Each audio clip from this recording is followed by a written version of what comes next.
Alright. Shabbat Shalom, chat.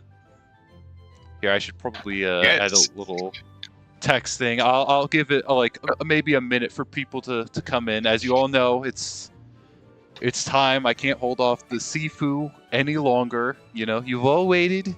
You've all graciously waited for Sifu Kino, and ultimately, it's up to me and me alone to deliver it and whatnot. So just give it a bit. It's a very special event here.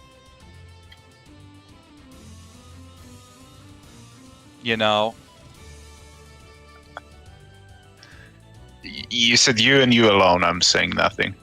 Yeah. That's why I'm saying nothing. I'm not here. No, you are here. People should be able to hear you. So, unless maybe not. Oh. I don't know. I think they should be able to. Oh, well. Let's see. Have some French people in the chat, I think. Mm-hmm.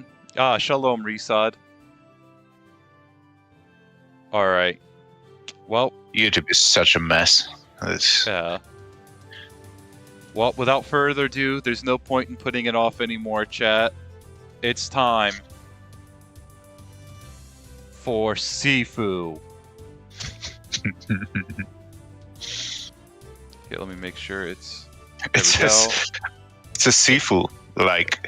Yeah, it's totally a Sifu-like, chat. Definitely Sifu. Completely, deadass, honestly, spiritually, legally, Talmudically, Kino-ly. This is pure cut and plain simple Sifu. I mean, I was laughing, but they are actually making a Sifu-like, I think. The John Wick game? Or... I don't know if that would be Sifu-like per se, because it should have guns and shit in it, so... just like Cabela 2013 is a Souls-like. True. That is true. You really don't need much to be alike. Okay, whoa. Guts and glory. That's right. Oh, fuck. I could be the annoying orange. Sap. Shalom, Retro Man. Welcome. So, okay, so here's our choices for our Asian Sifu protagonist. Oh, shit. Double Forge. I see the Clark can, and I'm talking the Forge. Oh, my God. This is, yeah, the other brain hemisphere. Yeah. Damn.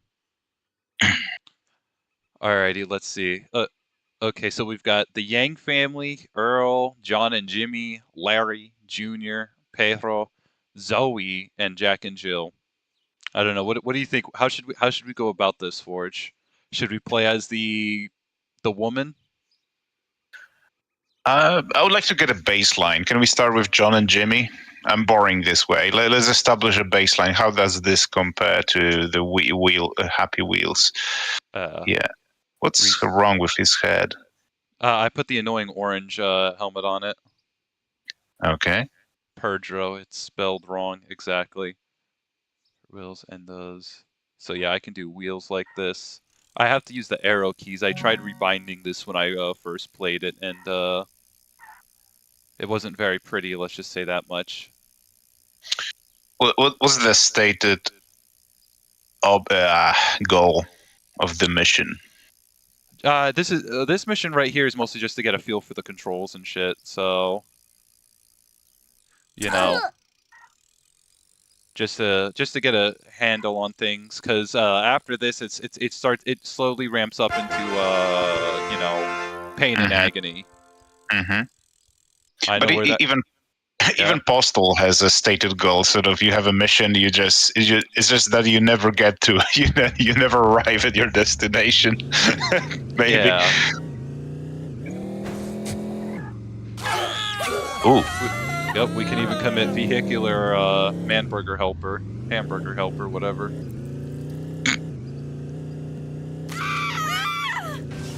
Who is in passenger seat? That would be my wife and child. Sweet. So, yeah. Let's see, any more Goyim to run over here? What's up? You can even run over like fucking kids in this game and shit. Come here.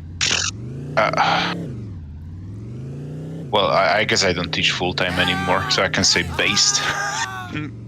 That's right. I kid. I'm kidding. I get what you did there. You're kidding. Yeah. Should we just try this one with all the drivers and shit? That way we all get a feel for them. Because to a degree they are a bit different. The young family. That's right. and they are bad drivers. Yep. This one looks the coolest. It's a rocket chair, but like this one's also a pain in the ass to drive. Could I burn people? I don't know. This thing's like, it's somewhat tank control-ish. Oh shit. Oh, we already begin? Hello there. Shalom, Mart. Welcome. That's right, we begun. We begun the Sifu Kino. How are you? I'm doing good. And yourself? Also, how about you, Forge? You doing good? Splendid. Splendid. I'm observing this massacre. Well, soon to be massacre, hopefully. Yeah. I hope the fire works. I'm really curious. I don't know if we can, actually, to be honest. Oh, shit. This is Sardinia Simulator that we're playing. Yep. Apparently, this is normal in Sardinia. Yeah. Totally. Oh, what the fuck? Oh, Shalom Asuero. Yo, it's that time of the year when the internet becomes useless on this day, lol. I mean, let's be honest. When is the internet never useless? I was about to say, yeah. Yes. Like, let's be real. We should not all believe jack shit of what we hear on the internet. Even the things I say should not be taken for truth. What is this jank Kino game? What do you mean, Mart? This is Sifu. This is totally spiritually, Talmudically speaking Sifu. You know, I'm just this is just a mod that I installed. It's totally Sifu. It's a demake. Yeah, right. This is the Sifu remake with vehicles. Zeno, you promised merciful run though. This is merciful. I'm putting all these people out of their misery. This is mercy. I'm fucking spinning around like a jackass. This is the Sifu bootleg, the true Sifu, exactly. I don't see any Narahis here, so I think not. Shoot all those. Such a cool game this is. Hi, Mart. I'm getting nostalgic looking at it. I'm nostalgic for the days where simple physics were more than enough. Yeah. And now we don't even... it's not that well, it's just gameplay first. This is a game. This is a video game. This is not a movie game. This is not some kind of slop. Not some kind of job program to siphon off government grants. Someone's passion project. True. It's art. In the purest form. Yeah. Such a cool game this is. Yep, that's right. Guts and Glory. I mean Sifu. Totally Sifu. Yeah, let's go hack up the offspring here, because you can actually straight up just murk the urban youth. So we need Surgeon Simulator Kino stream. Someone remembers it? I remember it. I don't have it. I have Hand Simulator. Oh, you have a Surgeon Sim? No. I think there was a craze for that game a couple of years ago, right?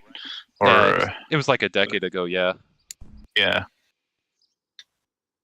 Let's see. All right, Forge, you've got the most expertise here in the woman here, so let's see how she. Is she like a stunt driver? She looks She's a woman driver. But she looks like she's dressed like a stunt driver. Yeah. Sort of show, more like for a show. Yeah. Oh, nice. This reminds me of Tony Hawk. It's just spinning. Yeah. Spinning in the air. Because you can. That's right. Drop the Flash game Kino stream that was promised to us 2,000 years ago. I never promised any Flash game Kino. Goat Simulator 4.0 later. I think that game released on April Fool's once one of them. It was probably the first or the third. Or technically the second, really.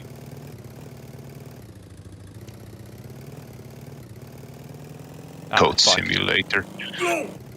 That is one I don't have it on this account, but like that is one I absolutely should play. I honestly should have bought it and played it for today, but this is a game that hasn't been heard of in fucking ages. So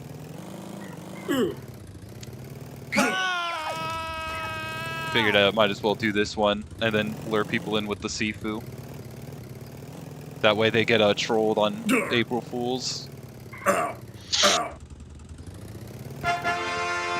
So, Exania was a legit physics game, but they hopped on the next game. I don't know what Exania is, if I'm going to be honest.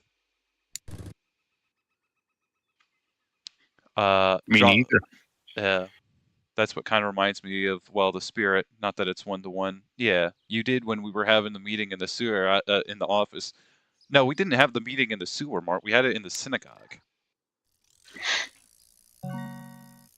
Okay, this one's kind of funny because the little girl here will just get like straight up dipped.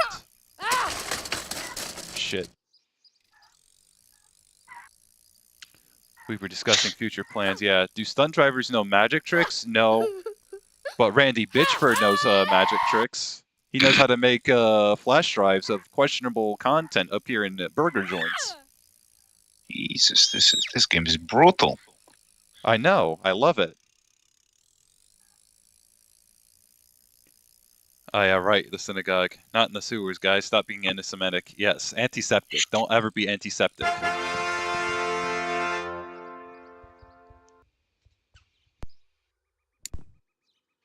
Alright, we only got one more of these and then we're off to like actually doing shit. Now we're the illegal Mexicans.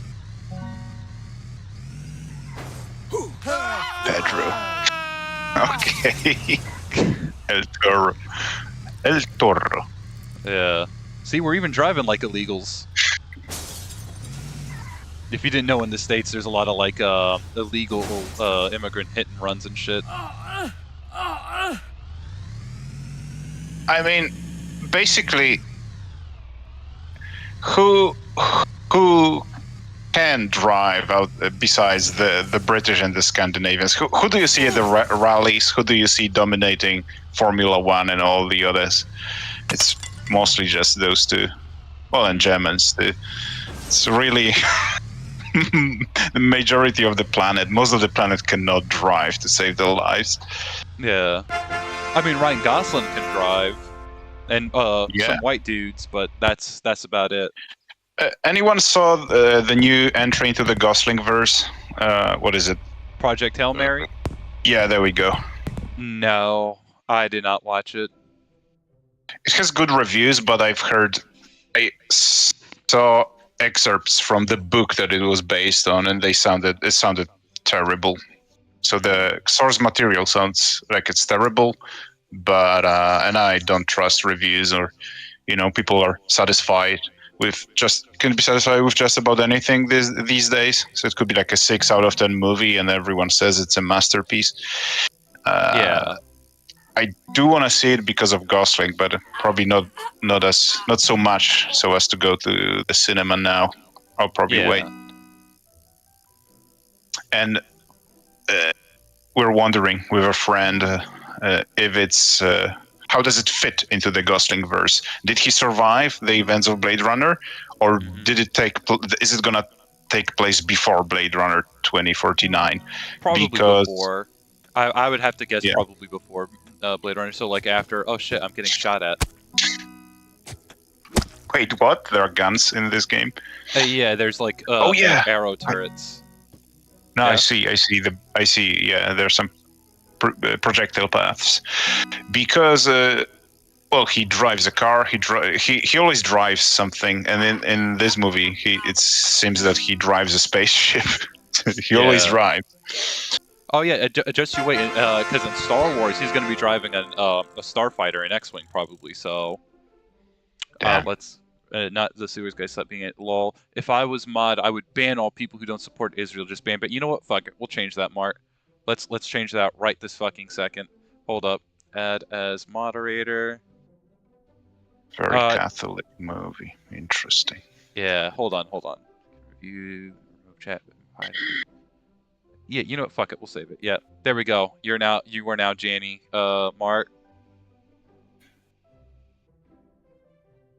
What's the lore in this Xeno Chimera? What's the lore in this game? What caused this guy to decide to end his life by sitting on a jetpack chair? He had Knuff.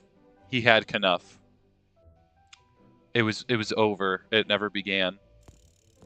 Illegals in my yard this Christmas. Illegals in my yard this Christmas.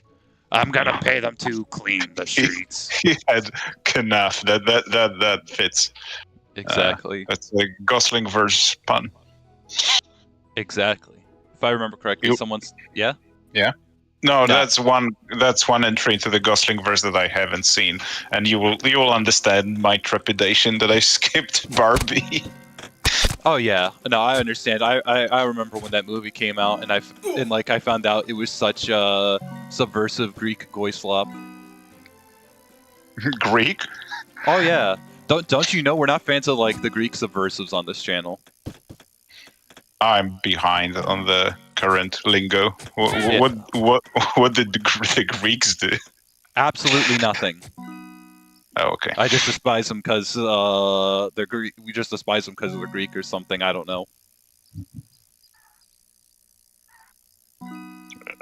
I'm lost. Is Greek a euphemism for toucan?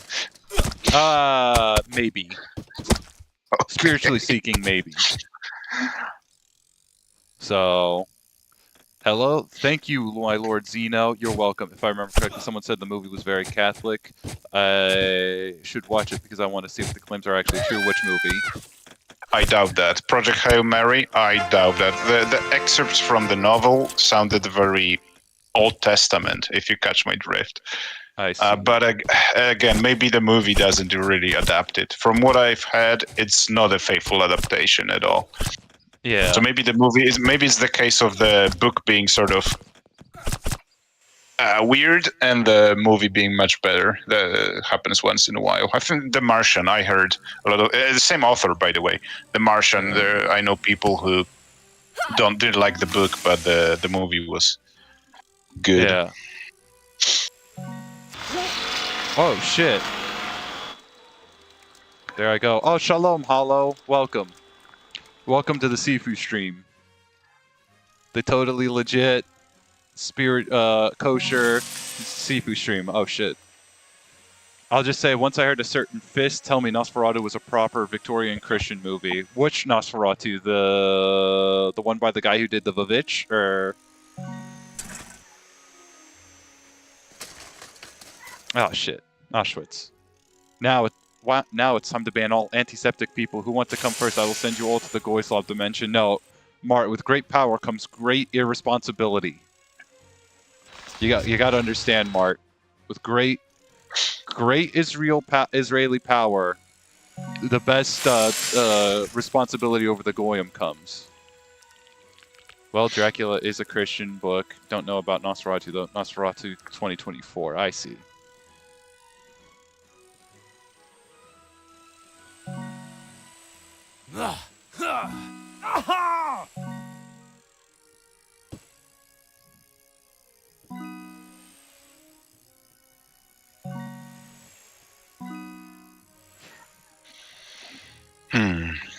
Shit. Great Sifu gameplay. Thanks, Hollow. I've been practicing very hard. You know, I've just been up day and night practicing my Sifu takedowns and shit, you know?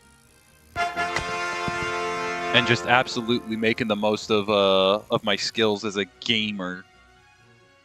So, Is this Happy Wheels? No, actually, this is Guts and Glory. It's essentially third-person Happy Wheels, or 3D Happy Wheels, I should say. So we're just, you know, choose your hero. Exactly. I like how it says hero. Oh yeah, don't you know the daily bike commute with my fucking son here is like a, you know, it's like I'm going through the fucking DC and the Marvel universe at the same time, man, you know. With all these booby traps laying around, I half expect this to be some fucking disaster movie by the guy who does all the disaster movies, like Moonshock or whatever it was called. Emmerich, Yeah. I think.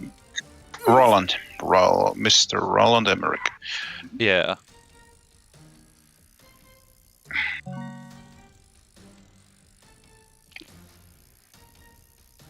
Right. Yeah.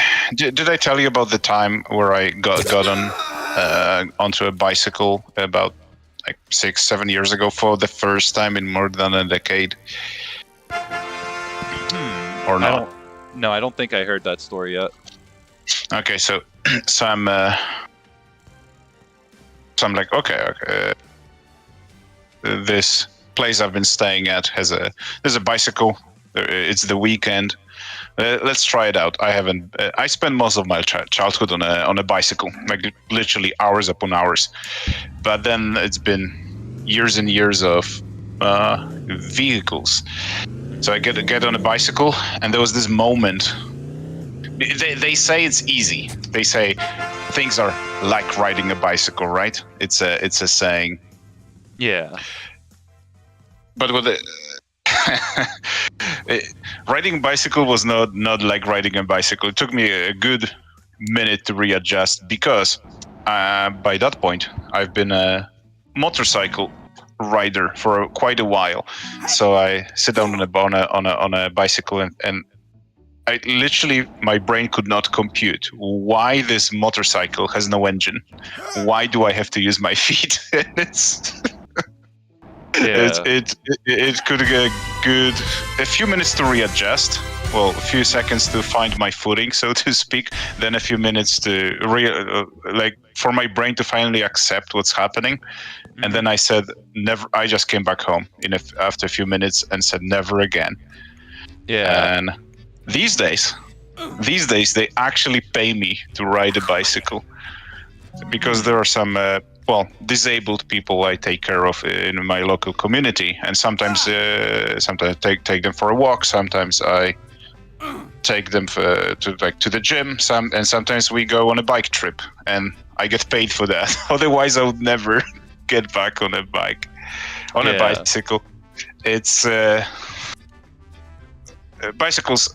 My instincts tell me they are gay. I don't know if I would say bikes are gay. There's a lot of gay culture around it, sure, but there we go. Maybe they ruined it. It's just that there's something. I don't like the way cyclists dress, for example. Yeah. Encourages very worse than metrosexual attire, and it's like you wanna exercise, just walk, or if you wanna get somewhere, ride a motorcycle or drive a car. Yeah, it's just bicycles fill a niche that doesn't need to be filled once you're an adult. They are great for kids, but once you hit 18. Well, the main reason why I see people are using like bicycles is mostly like health reasons and budgetary reasons. So like, you know, if you're more broke, you can't afford even a motorcycle. Don't get me started. Yeah. So that's even more like, you know, then it's my inner. Middle class people should not be riding bicycles. There we go.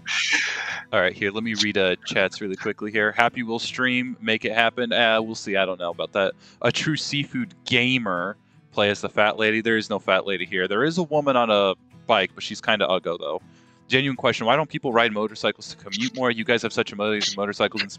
Okay, so in America, Hollow, the problem is that people can't fucking drive. Everyone goes retard mode, and when everyone goes retard mode, driving bikes don't really become safe. A lot of motorcycle crashes end up becoming fatalities because they don't have the protection that a car provides. So they end up getting ragdolled. At least around me, there are like countless cases of people just fucking dying or getting severely injured in accidents. And accidents happen pretty much every day around where I live. So that's the reason. Yeah. And I will say, someone in my family actually did have a motorcycle, right? A very nice motorcycle. And they ended up getting pinned and having it, stuck on them. They needed another member of the family to go and help them out on the road. And right after that, they got rid of the motorcycle, essentially, or stored it, essentially. I don't like seafood. It's coarse and it gives you food. What do you mean, Mar? I love seafood. We have to create our own bicycle gang. Yeah. Just going to call it the Chud Tars. Motorcycle Chud. Oh, shit, that's not what I wanted. Wholesome. I hate cyclists because they get in the way when I'm in the car. True. Bikes are inherently good, but cyclists are gay as fuck and blind too. Yeah. Parallel twin motorcycles, just pure orgasm. Yeah. Jesus.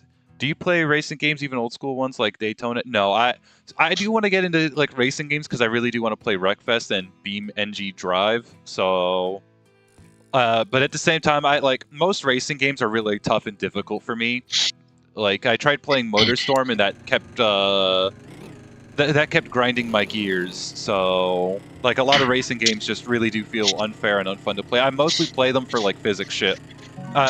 Judging by my library and the choice of game here, you might have already figured out that I'm an autist who loves just goofy physics in his games. So I'm a bit of a simpler chud. Well, you're in luck, because I've played most of the big racing franchises. I do play racing games. Not on a level that I would have a wheel and that I would always have one installed, but I've played plenty to know a lot about them. Yeah, and both arcade and more sim ones as well. But I want to go back to and also the other reason you're in luck is because one sec, what the hell? Oh, Schwitz. Dude, this is like a true woman driver right here. She cannot, ease on the acceleration for shit, man.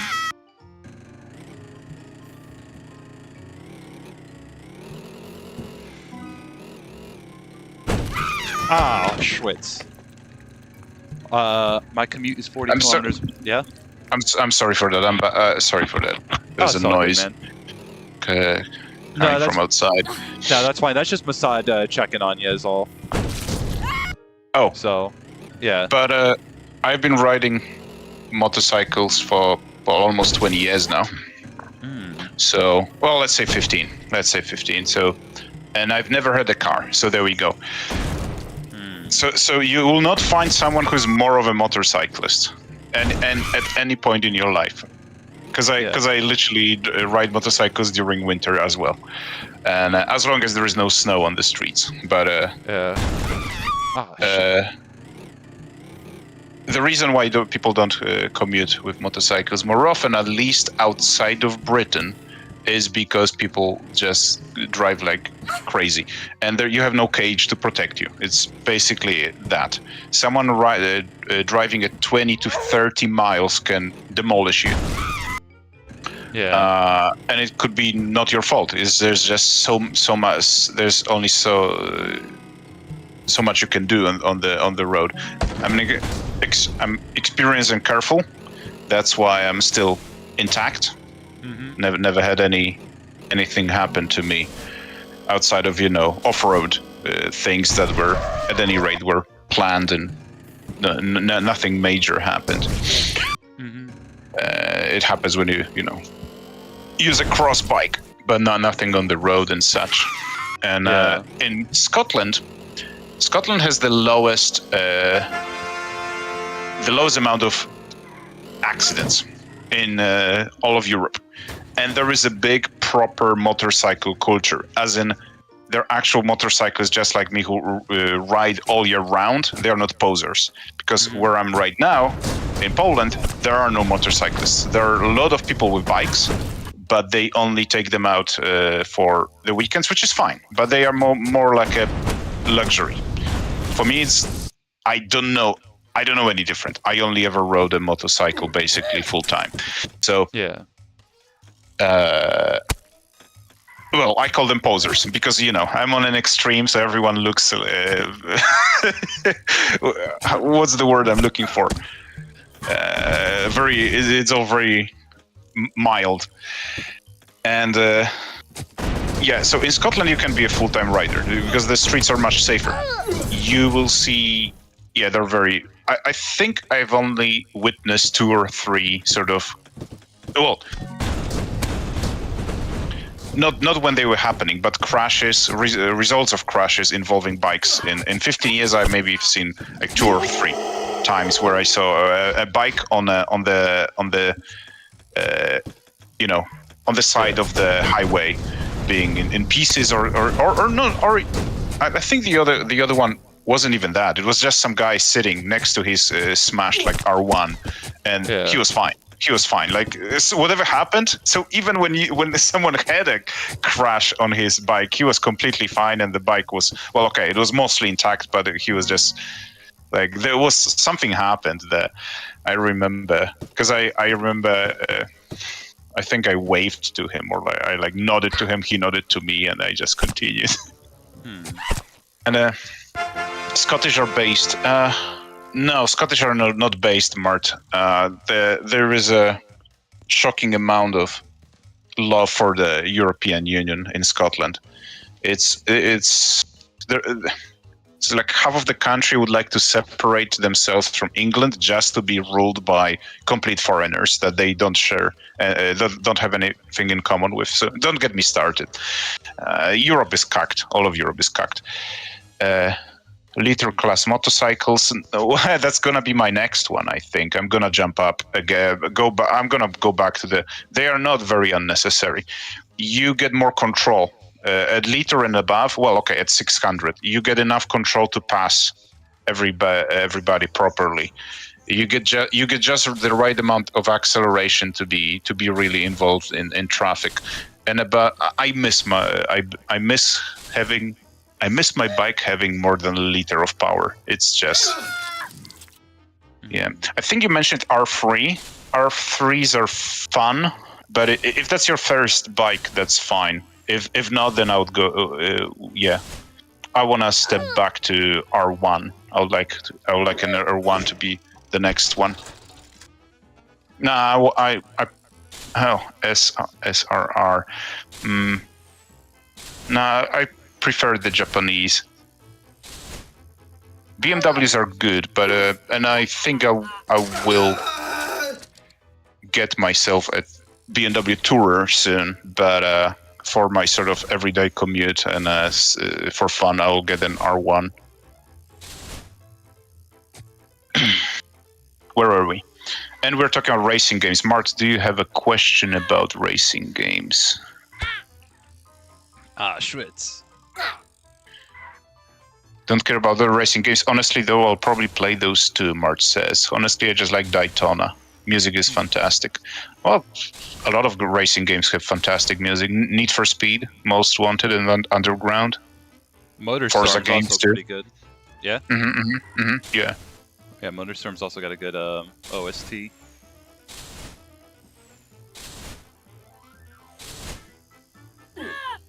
Oh, there goes the youngling.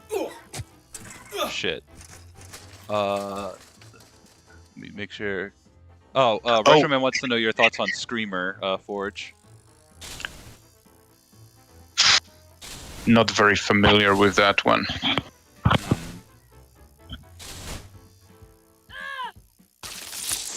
Oh shit! The little kid got fucking jibbed. In India, R3 is like the enthusiast class. Oh my god. R3 is a moped. Basically, it's a glorified moped. No, it is, a Japanese, one of the big four, Yamaha, Suzuki, Kawasaki and Honda is always gonna be quality, almost always. R3 enthusiast, Jesus. Beginner 100. That's only acceptable in a cross bike. But yeah. Guys, I think we found a dead body here. Yeah, I don't really know that much. I know there's motorbikes. I actually are like dirt bikes. I like those a lot. The dirt bikes, those look cool. And then I only know about the Ducati. I forget. Is Ducati also Japanese? Italian, but the Ducati is no. That's no. No, they're not. They're not good. Yeah. They're kind of the joke of most. Let me put it this way: no one had. No, I never met anyone who had more than one Ducati or had a Ducati more than once. It's just everyone eventually switched to a Japanese or a BMW, and it's just they are so above everybody else. It's not worth even. I wouldn't advise anyone tinkering with any other company rather than the Big Four or BMW. Yeah, because it's just you really have to know what you're getting yourself into at that point. And those fucking Ducatis and what is it, the Harley Davidson, parts are extremely expensive often, depending on where you are, but they tend to be expensive. They tend to be fiddly. They tend to. There's always something unsatisfying about them. Something they don't instill confidence. And there's a joke in the biking community in Scotland. There was a joke that you don't see Ducatis on the street because they are in the garage. Basically, they spend so much time in maintenance that's why you never see them on the streets. But they are out there because they do sell. It's just where the hell are they? Yeah. Certainly, they aren't on the streets.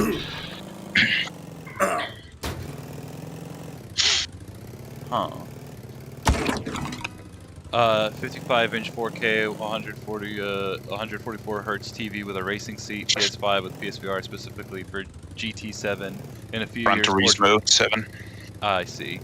In a few years, Forge will own an MV Augusta or some shit. Lol, same with Aprilia garage warmer.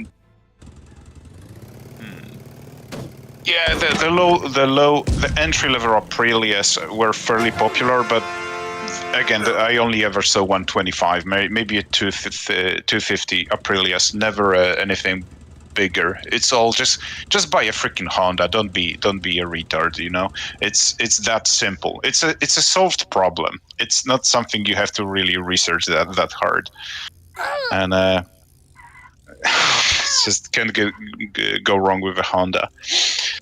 And there was a question about which is the most racist out of the racing games. That's funny because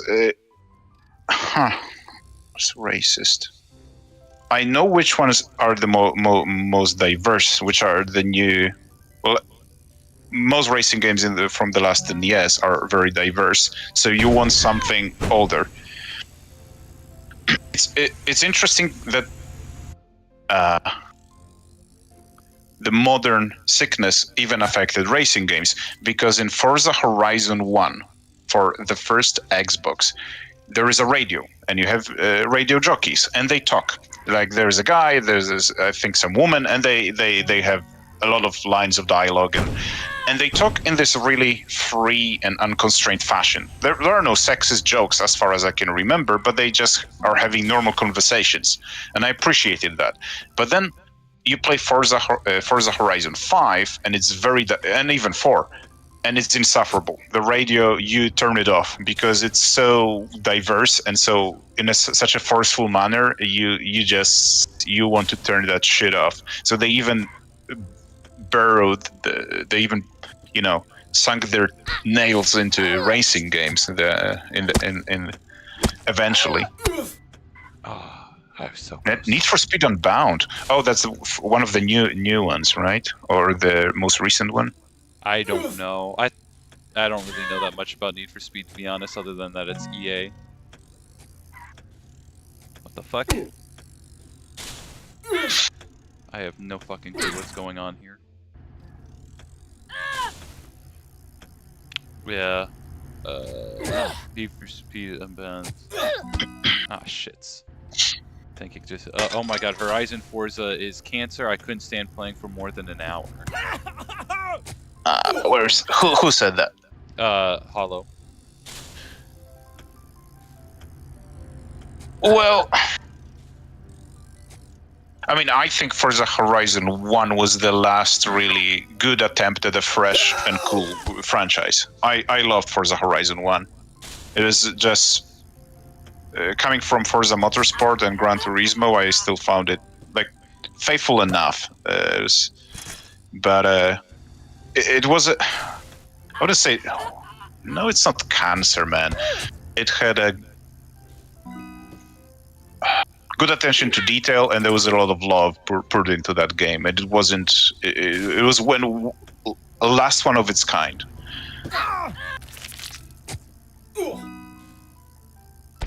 But if you didn't like it, I'm guessing it's because it's more arcadey. So that's fair. That's fair. But then there are plenty of games in each category, simulation versus arcade, to entertain you in the entire genre. Forza Horizon 3, I love that game as well. That was I still very much remember that game. 4 was woke. I didn't play 4. I meant Forza Horizon 4 and Forza Horizon 5. My bad. Yeah, 4 was, if you turned off the radio, Forza Horizon 4 was great. Was a fantastic racing game, but the radio was terrible, and but it had a great soundtrack selection, and it was just a gorgeous game in general. But a 5 was soulless, completely soulless. Forza Horizon, it just was a woke rehash. And now 6 is coming up soon with Japan, just like people wanted all these years. Next one is taking place in Japan, so we'll see if they bastardize that too or not. I'm checking quickly. 19th of May, so a month and a half. Forza Horizon 6. We'll see if they force diversity into a Japanese setting as well. It's gonna be interesting. The radio side, I really dislike the way events work in Horizon 4. The progression seems broken. Xenochimera, what's the edgiest game you've ever played? I think Postal 2 is a strong contender. Yeah, Postal 2. What's the other one called? What's the Hatred? Hatred, yeah. Trying to think. What else? Wait a minute. Who the fuck was that guy? It's not the edgiest, but personally, the game that kind of red-pilled me was the Dark Messiah of Might and Magic. It was it's far from. It didn't try to be edgy, but it was unconstrained, and it was. It just had an interesting view on women.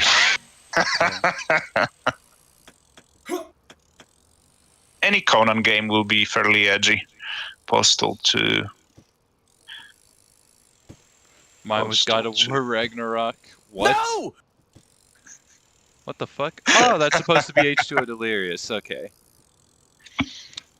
Yeah, no, there's like references to YouTubers in this game, so that was one of those Vanos guys.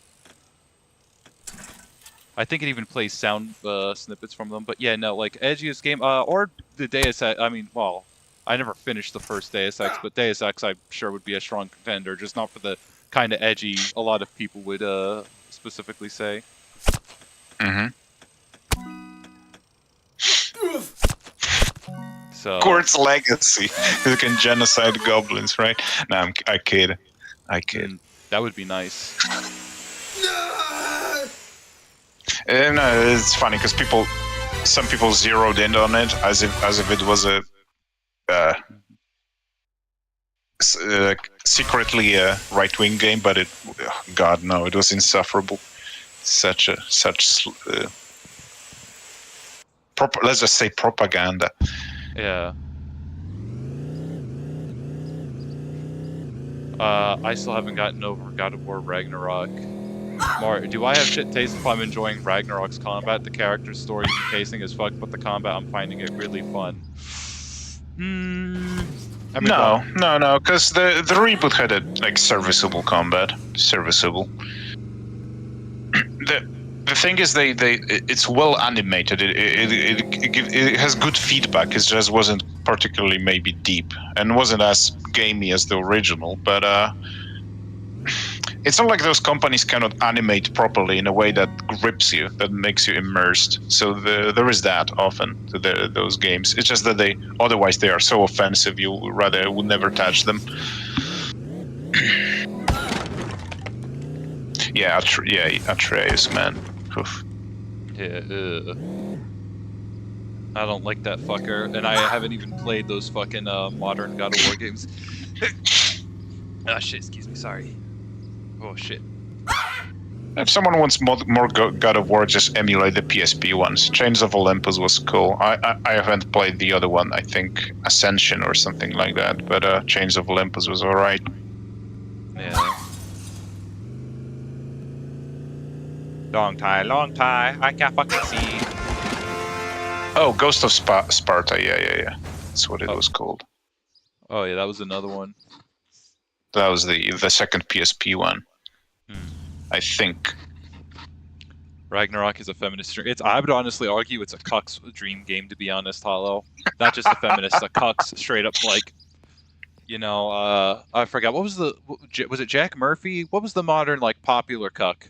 I can't remember. The guy who was ruined by a $5 super chat. Yeah, I think it was Jack Murphy. Yeah, something along those lines. Oh shit! Move, bitch, out of the way.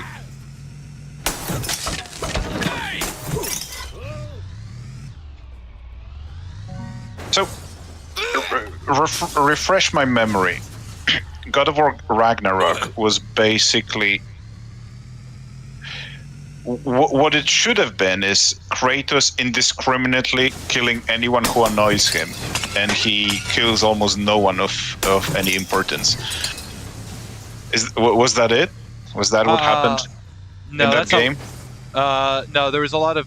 Did the game crash? I think the game. No, it didn't. So essentially, to my memory, it's a lot of just I don't know, like it was just gay goy slap. It's just Kratos wasn't behaving like Kratos. It's obvious they didn't want to make a fucking God of War game. They wanted to make some father-son bonding trauma dump experience. Essentially, to my knowledge, he doesn't want to be the God of War anymore, but he does at the same time. Goes through midlife crisis, is having to deal with his little shit son Atreus, who's an annoying motherfucker, and yeah, something like that. I mean, it should have been, essentially, it should have just been him being a fucking immigrant, having to run the Fade with the other gods because they don't want him there, because they think he's gonna, like, bring death. That's what it should, that's what this new God of War shit should have been about. There shouldn't have been some kid that he's trying to fucking protect. It should have him being an illegal immigrant, going to another fucking realm or section of the world and fucking it up. But no, Odin had to be a car salesman, a used car salesman at that.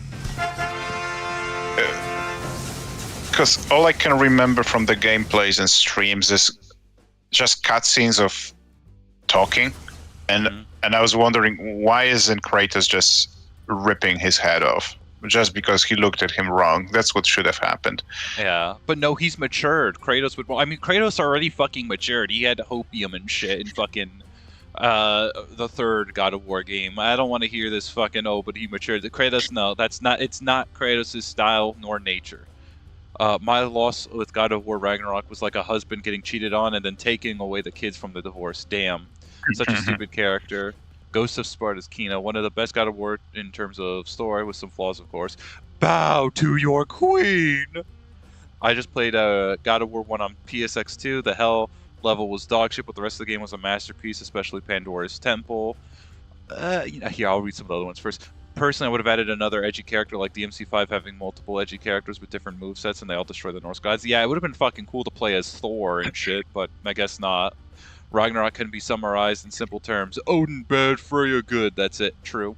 I've been planning on reworking both 2018 and Ragnarok for a long time. Yeah. So I'm going to be honest. I played the original God of War trilogy, right? It's fine. I just prefer DMC more. Like, I don't know. I don't really know how to describe my feelings. I don't like the camera in the God of War games that much. I'll cut to the chase. The Japanese are much better at action games than the Westerners. Even if Westerners do succeed once in a while, it's just the Japanese understand action. Yeah. On a deeper level. It's just. Oh, here. Sorry, I don't mean to interrupt. It's just superior. It's just DMC was vastly superior. It's on several levels above in terms of. And I'm not even the biggest DMC fan. It's just. I see the complexity and the skill, the mastery. So God of War is a bit of a safer game in terms of mechanics. It's a bit simpler even. Yeah. But it's fine. I mean, it is exactly what it needs to be. It's just never sort of...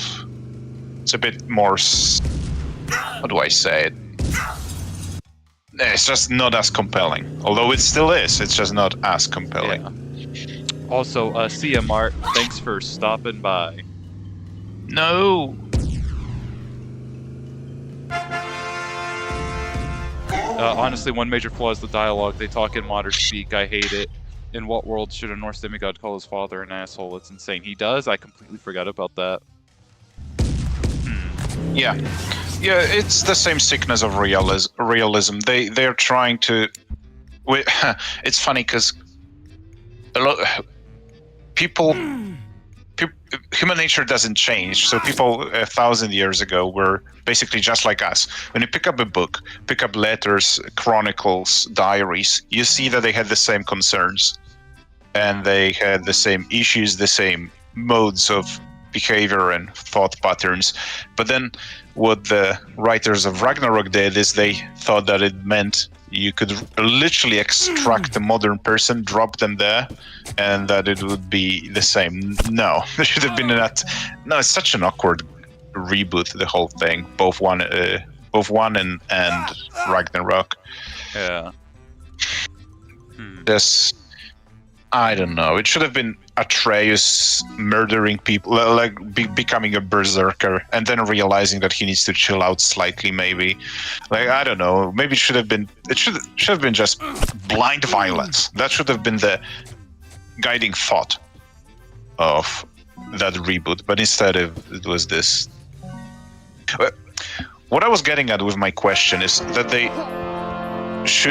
My question was should have just been Kratos ripping heads left and right without having a discussion, is because arguably this is what we need, and that's why they didn't portray it, so as to not to give men any ideas. Yeah. Atreus should have died, Odin should have killed him, and then Kratos should have taken revenge. Exactly. If they even if they did hypothetically want to do the whole fucking father-son shit, at least put some more emotional stakes in the story instead of doing Avengers Endgame but Nordic. No. I disagree. They Atreus should not have died unless you mean like the idea of a son is great. This is what you want. You want your heroes to leave legacies because this is so what they specifically took away from that from us. There are no stories about men having children. To put it in very simple terms, you do want that, and Kratos having a kid doesn't need to make him into a soy boy. He just needs to. It just needs to be a war story. It just needs to be like a father and son slaughtering enemies. It needs to be an action game with more of an emphasis on action. There should have been less story, and whatever. You know what? You can imagine almost a game. Imagine God of War, but like the reboot, but it keeps the same gameplay. It's just Kratos slaying people left and right, but he has a kid, and once in a while you have like 1 or 2 moments when they really bond. That would have been plenty for people, instead of being bashed over the heads. You can imagine less being more. You can imagine people really liking that kid, whether it was, you know, whatever his name would be. Preferably it would be Atreus, but better, right? Like it would be a son, but a better son. Yeah. And specifically, that's a good choice that there was a great choice that he had a son, not a daughter, because that's far easier, far more important. The passing of the torch makes more sense in this case. So the components were good. That's just the execution was tragic. Yeah. Gosh. Atreus dying would have made no sense from the sort of overarching. Kratos already lost his family, so retreading it would have made no sense. If you want to resurrect, bring Kratos back, you kind of need a different story. There's no point in him again losing his family. That doesn't add anything to his character. I just think it should have been a brutal story where he doesn't hold his kid back and they just learn how to enjoy the bloodshed. Something edgier. Yeah. And less talking. Jesus Christ! Like just 90% fewer cutscenes. Yeah. What the fuck?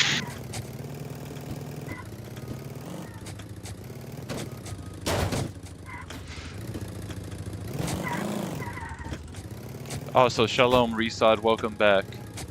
Yeah, he's back. Yeah, true. I guess I just want the old Kratos back. Yeah, a lot of people want old OG Kratos.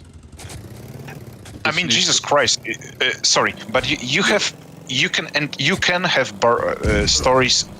Conan the Barbarian, John Carter. You can have stories about violent men who are still civilized to some degree, and they still get girls. And those girls are extremely attractive, and they can have children. John Carter is a great example. He has a kid, and they both go on adventures. And the kid just becomes more like his father, you know, learns how to be competent and shit, and it's cool. And it's not gay at all, and John Carter doesn't become a simp, you know. But it's a romantic story from 100 years ago. The sensibilities were slightly different. So, but you can do it. The point is, you can do it. It's just.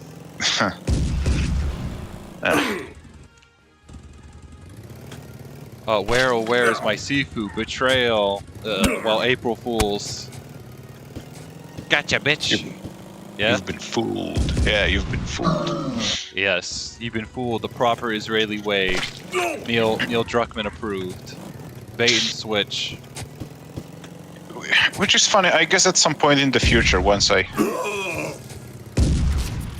finish this project, but I do want to tackle a story that it is somewhat close, because I want the main character, the player, to just be the focus of the story would be vengeance, like bloody, brutal vengeance, and you would just have options. It wouldn't be that vengeance bad. No, vengeance always good. It's just how far you want to go. That's up to you. But I would, because that's my nature, I would sprinkle in some romance. So you would have this dichotomy of bloodshed and then maybe something different waiting for you if you choose to pursue that path. And I think it's doable. I think I can do it. So it's just, yes, Santa Monica is, Sony is gay. Yeah. Oh, KTM or Yamaha. That's no. I wouldn't.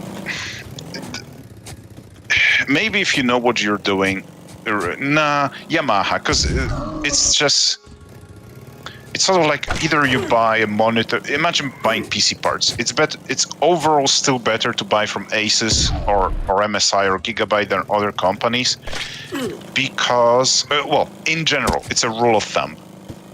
Because there's more people who can help you with issues, because replacement parts are cheaper, because there's this whole, there's a lot of other people when it comes to motorcycles or vehicles in general, going for the popular thing makes sense. You have access to more tools. More tools are compatible. What I like about Honda bikes, for example, is that you can buy parts and get parts from other models, and they fit. So that's what you're gonna have access to with Yamaha as well. They're not as big as Honda, but they are big enough. And it's just it's Japanese. It's fantastic. At least, well, depending on which year you're going for and which model, but generally it's fantastic and it's indestructible. Their shit is indestructible. KTM is a novel. It's a curiosity. It's a novelty. It's for somebody who maybe is bored. You really need to know what you're doing. Jitland, there are very few R3s, but a fuck ton of KTMs are C390s. Which is a popular model. Okay. Unique case for... So, look up prices. As with any bike, you need to see how much the maintenance will cost. Budget, so you can make... because when you buy a new bike, you need to change oil, maybe tires, filter, a bunch of other stuff possibly as well. So you have to add that to the initial cost, and then you have to see how much it's going to cost you over a couple of years. Maybe parts for KTM are cheaper. Maybe there are Chinese knockoffs that are acceptable.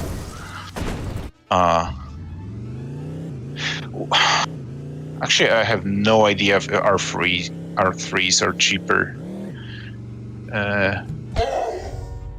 than KTMs.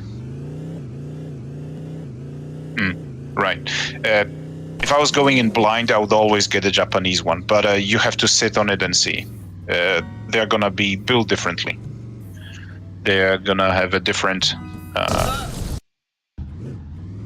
the positioning will be... Your posture will be different. Even if the seat height is off by a couple of centimeters, that can be a huge difference. Can make a huge difference. Part replacements are better for KTM. That is interesting. Okay. Yeah. I haven't looked into last time I bought a bike was years ago, so the landscape might have changed. And India is it's a specific market. There will be people who maybe KTM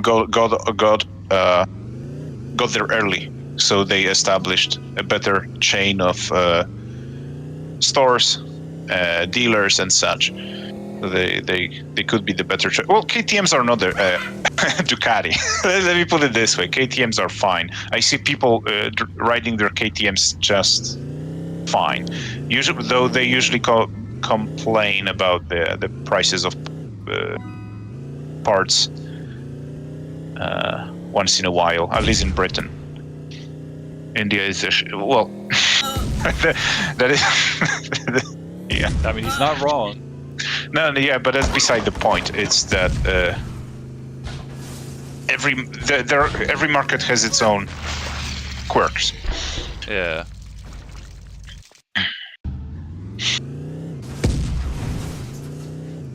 KTM is basically. Oh, yeah. That could make it a better choice.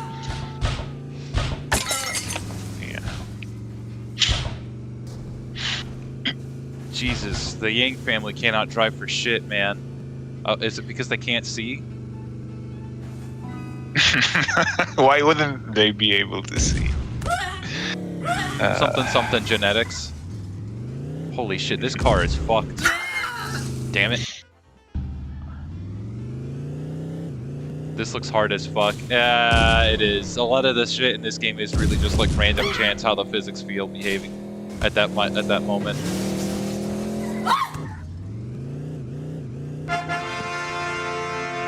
Honestly, it's not as hard as it was the first time when I played this. I don't know why. Like, I haven't touched this game in years, so... I don't know. It seems to be behaving and cooperating for me.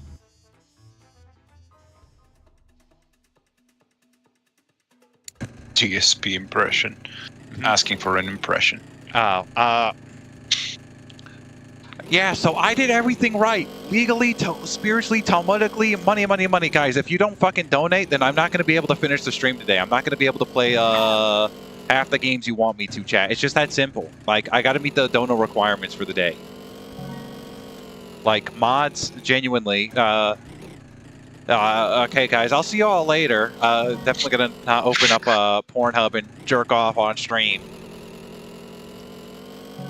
God damn it! Accelerates so fast. I never watched DSP a single time in my life. All I know about DSP is from other people's reactions. Yeah. I do not like watching handicapped people suffer needlessly, and other people cheering it on. Yeah. It's cruel and unbecoming. What have we become, Zeno? That's how the West has fallen. Yeah. Yeah, I mean, I like local culture in general is genuinely just kind of sick, to be honest, because like it's people clearly taking advantage of people that are clearly, you know, on the spectrum and shit. So, I mean, don't get me wrong. There's a lot of great funny clips and all that. Don't get me wrong. I love quoting DSP, you know, often and shit, along with many other ones. But at the same time, it's just like, goddamn, some people need to learn to let shit the fuck go. Oh damn, I have to do all that shit again. DSP has great clips, but that's really it. How do people watch Rings of Redemption and shit? I know, like, it's just they're there for the memes. Oh, shalom, Isra. No Sifu betrayed me. Exactly. Afternoon, chuddies. Welcome. Hello. Damn it.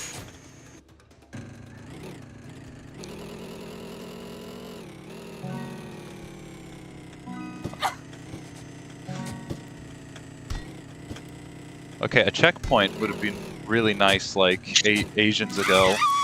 Fuck.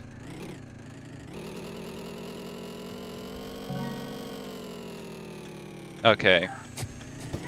Xena's laptop can't handle Sifu, or was it an OBS? No, it was purposeful. The joke, because it's April Fool's, it's not that there was a backup or that I can't run it or something.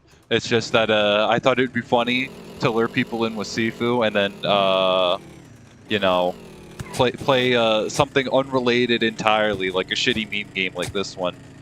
I think if you wanted to bait people, it should have been the newest Life is Strange. That's the bait, apparently, these days. Nah, it needed to be something close to the channel. Oh, so, okay. Yeah. Oh, fuck me, I've lost track of time. Fuck me. It's all good, man. Time flies by when you have fun. And, trolling and shit. You know, we just do a bit of trolling. Okay, it is impossible, because the acceleration that this bitch has is just nigh fucking impossible.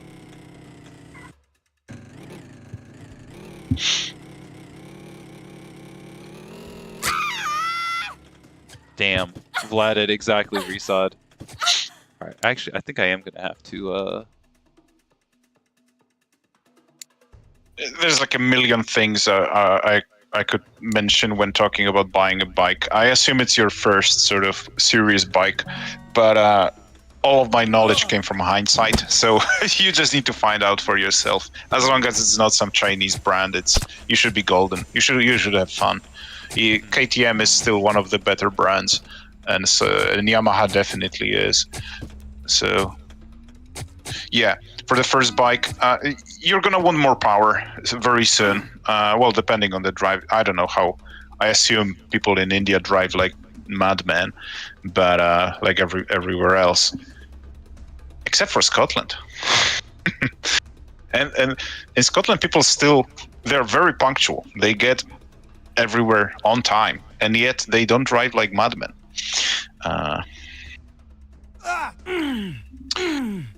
What the fuck? I'm humping the floor. I'm fucking the floor at the very moment. I'm sorry, you can keep going. I don't know how to stop fucking the floor. Yeah, that would be a sweet ride. A bit too much for the first bike. Yeah.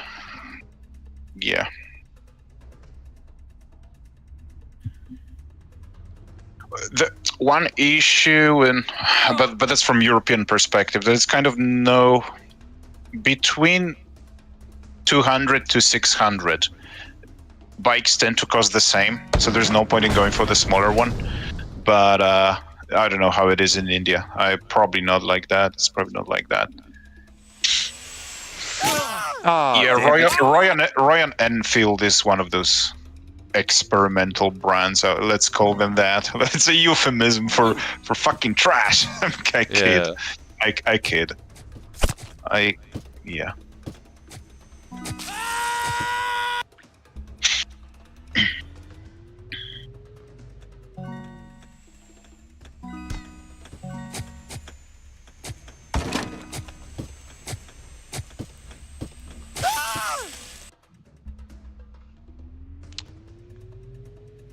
You know, I gotta ask, Forge, you big into Nintendo? I was 6 when I saw Mario, and I thought that shit is ultra cringe and gay, and yeah, no. I hate Nintendo. Well, then aren't you Nintendo's for toddlers. Dude, I used to call them Nintendo toddlers, actually. It's funny, like Nintendo fans, I call them Nintendo toddlers. What the fuck?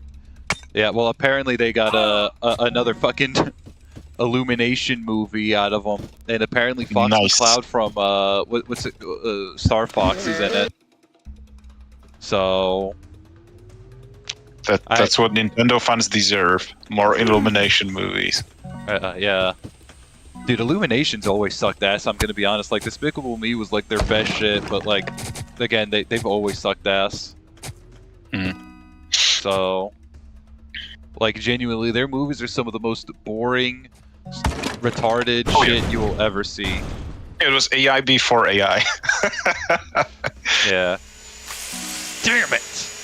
Okay, Hollow, about Royal Enfield, it's just not a brand that's very popular in Britain, which is where most of my knowledge about bikes comes from. So I cannot really speak to its reliability. Something I would say. Oh,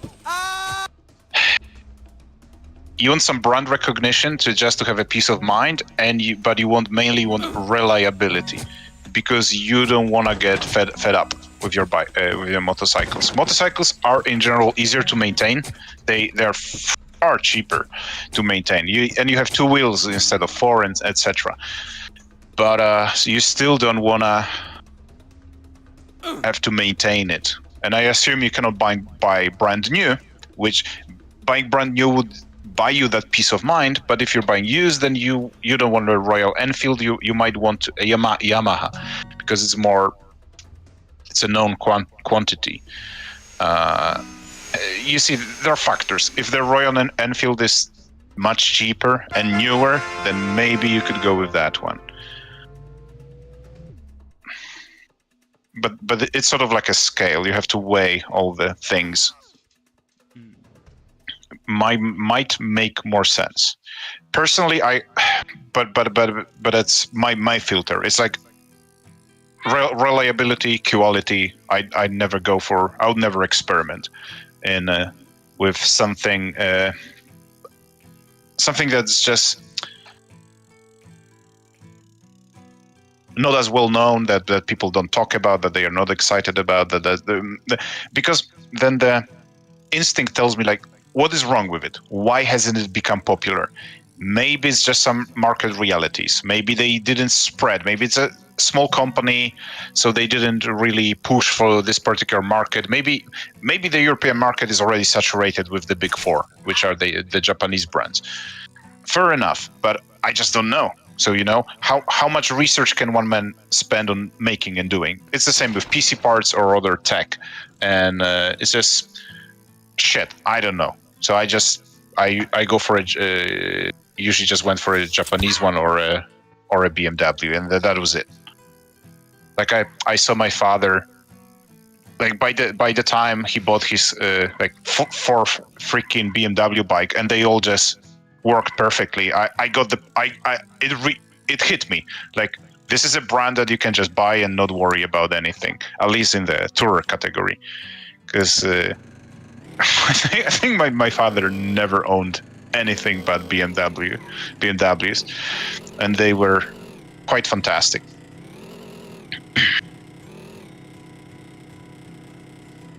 And there is a bunch of BMWs in Scotland, for example, a lot of them. Shockingly, the tourers, at least, they don't have to be very expensive, but they will last you a lifetime. They are also indestructible.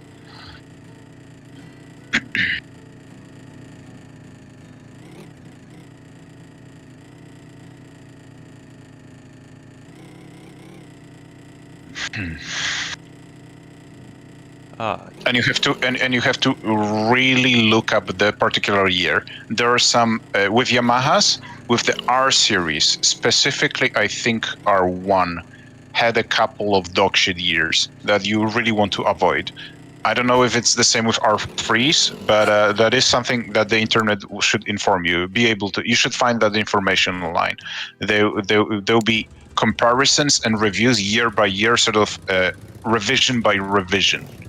And usually, by this point, most Yamahas have like 5 or 6 major revisions, and some of them you'll want to stay away from.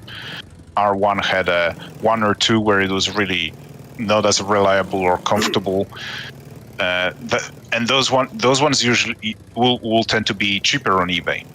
So be careful, be mindful of those when you look up R3s or even KTMs.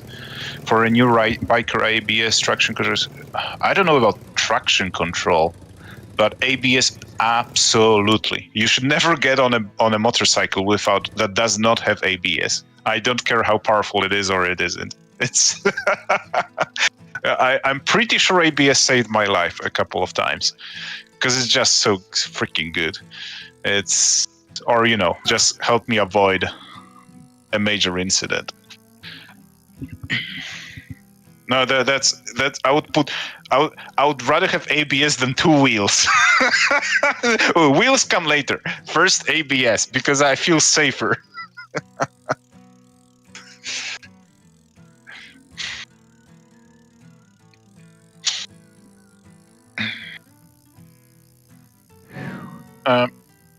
Yeah.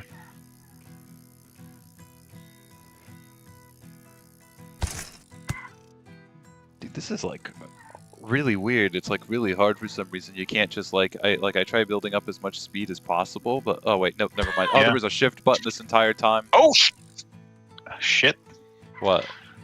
No, I thought that you would split into you would be split into by the board, but that's not a mechanic in it. Yeah, no. It's hoping for some blood. Yeah. Damn, that was a genuine DSP moment. Had I known that I could have just shifted... Oh, no, there's going to be some blood as soon as the camera can readjust here. Yeah, anytime. You can hit me up. We can talk more about bikes, but it's... Yeah, I don't want to fill your head with too much information. It's really as simple as something that's relatively as new as possible, because then there will be fewer repairs and fewer headaches, and from a good brand. And when something does happen, it'll be easier to fix it. And KTMs are fine, as long as they're not, stupidly expensive. Yeah. But see ya, man. Okay, wait for 5 hours. Thanks for the streams. Oh, you're welcome. Thanks for stopping by. Okay. Turned out to be a bike stream. Well, yeah. Bicycle and motorcycle stream. Yeah. I honestly didn't expect that this game would actually be the catalyst for a motor wellness stream. That is I'm actually kind of impressed. The 6 degrees function still works. We are. Oh, he's still here. He's still here. I really need to add one thing before you leave. There was one Red Pill guy on YouTube who said years ago, you never see guys on the parking lots of psychologists and therapists are never filled with motorcycles. There's something to it. It's the best form of therapy, because when you fucking go like a rocket above 100 miles, you really, it puts things into perspective. It can cure depression, at least temporarily. Motorcycles are one of the last vestiges of fun and adventure you can have. They're just like a toy. They're like a video game in real life, and it's nuts. Yeah.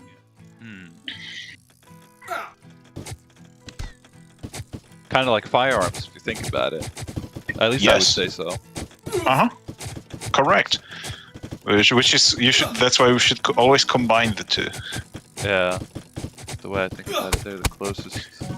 Very much so. Hello. You get it. You got it precisely. It's a cheat code. because they're far cheaper than like a luxury BMW, and they put you on a similar level in terms of how cool you look. Motorcycles are a cheat code, but shh, don't tell anybody else. They are a life hack. And most women cannot tell the difference between like a 600 and a liter and a half. So, and that's who you're trying to impress, girls.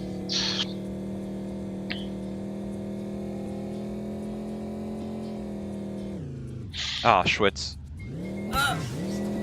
Well, I'm going for realsies this time. Alright, see ya. Thanks for slopping by. Yeah, see ya, man. Sloping by. Yeah, that's what that one Dolan Darkest that slop tuber dude, you know, the one who does like all the same videos and shit. Vaguely familiar, yeah. Yeah. Anyway, I'm just taking the Asians here on a road trip.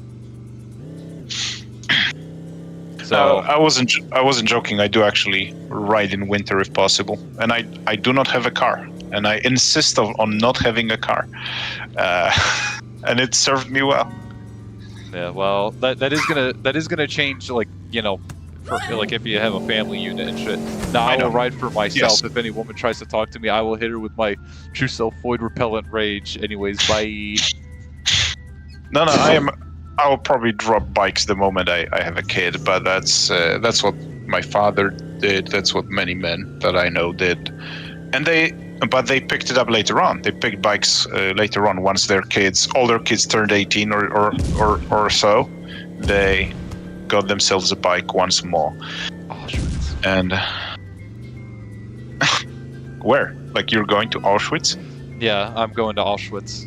I got to go back and really tally up the score, make sure it's 6 million. Yeah, because this doesn't look like southern Poland. Yeah. Well, no, I could have swore this is like Asia. I mean, we're. What happened? You're about to see. Look at.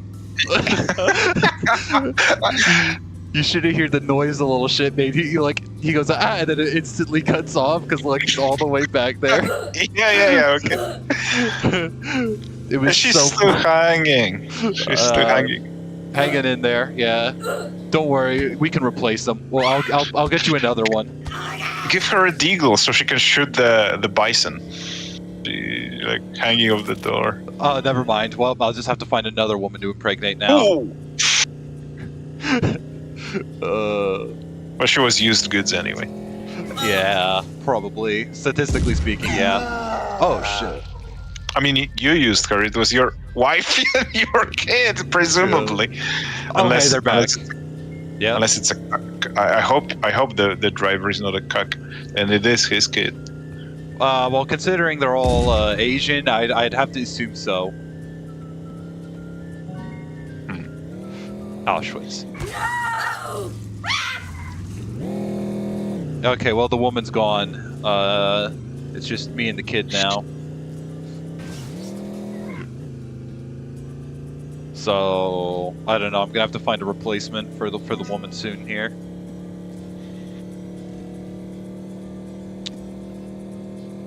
I don't know. This is actually low-key kind of chill. Well, someone's kid is now gone. Oh well. Eye for an eye. This cruel world took my wife. I took one of their kids. If I was to get a car, I think I would get something like this. I would get a Mazda MX-5, I think. I mean, I'm not the biggest car nut, you know, by any motorhead by any stretch, but like, it depends. A lot of the thing, like the problem with a lot of like fancy cars and sports cars is they accelerate really fucking quickly, which can lead to accidents. I mean, essentially, look what happened with Paul Walker. Yeah. Sweet. Yes, yeah. That's what I want. Yeah. To be honest, Paul like, Walker. Yeah, what happened? I mean, I know he died, but was it because of acceleration? Yeah, so he essentially like bought this like new sports car of some kind. I think it wasn't just any sports car, like it was an actual car for racing and shit, right? And he goes to flaunt it off on the highway, and he ends up accelerating and causing a car crash that killed him. So that's kind of why you kind of really, because like they don't really serve a practical purpose like, say, trucks or SUVs, because, you know, you can carry shit in there. In like a lot of like fancy ass sports cars, you kind of can't really carry anything. You just have them because they're cool. They're essentially just like much more expensive, bigger and bulkier motorcycles, essentially. So tell me more. Yeah, that's what I want. That's what I want. I ain't no chauffeur. I run into this issue. It's not my problem. It's other people's problem. They keep grilling me over why I don't have a car, and I tell them that I don't want to be a chauffeur. I don't want to do delivery. I have my groceries right next to my place, and whatever else I need, I order from the internet. I have this all planned out, and then inevitably someone wants me to like pick them up or drive them somewhere, and I'm like, I do not have a car, and that's fuck you. Fuck off. I ain't driving you, because I see you. I'm only half joking. Obviously I would get some use out of a car, but I don't really need it. I'm single at this point. Yeah. And I need some excitement, and this is one of the last exciting things we get, or I have. And yeah, but you're saying the sports cars, no practical purpose, and neither do video games have any practical purpose. You know, it's all entertainment. It's just video games will probably not kill you unless it's because of a coronary disease that you might catch. Yeah. Well, leading a sedentary lifestyle. I mean, not wrong there. I don't know what the details of Paul Walker's death are, but presumably he just didn't know the car well enough, from what you're telling me. He should have tested it more. He should have been more careful, or maybe it was just dumb, like bad luck. Yeah. I don't think it's. Well, I mean, it's not really dumb bad. Again, he went to go show off this sports car he bought, and essentially cost him his life because the acceleration's a bitch on those things. So, and I like how from this angle here, it looks like the woman's giving me a fucking BJ on the road here, right in front of the fucking kid. Little chun shine ching chong. Don't look at. Yeah. All this death made her aroused. She knows there is not a lot of time. She needs to get to it. Yeah, well, we just dropped her off. The hoe she is. Come on, sport. Yeah. And again, presumably Paul Walker should have known that any car that is slightly above average in terms of power, it's a dangerous death trap. Maybe all cars are. So he should have known. It's weird. It's just weird. It sounds like bad luck. I think he was a fairly experienced driver. He actually liked fast cars, so he should have known. Should have known. Well, you think for being in like 6 Fast and Furious movies, you know? I'm just saying. You know, I'll be Pedro. We'll be the illegal immigrants. We'll be the illegal aliens. We're on our way to go loot and rape and shit. Man, this game has a lot of content, like places. Oh shit. Levels, I guess. I don't know. I think we're progressing more so than usual. Again, you gotta understand, this is like a shitty meme game from 10 years ago. This was just designed to be YouTuber bait. How dare you? I know. How dare you? How fucking dare you? Oh shit. My illegal hombres have unfortunately dipped.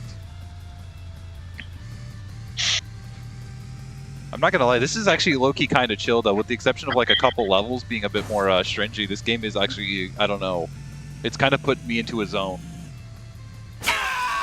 I like how I say that and then I fucking crash like I'm a drunk driver. Fuck this kid.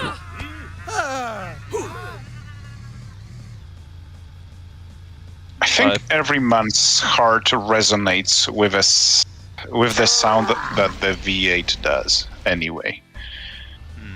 As in, when someone says that they're not a car guy, I always respond with, it's because you have a boring car, or you don't have a car. If you had like a Camaro or a Pontiac Firebird, it's you would never want to give that up. You would it would be like your one true love that slipped through your fingers or something like that. You would never. It would always be on your mind, that car, if you had to sell it.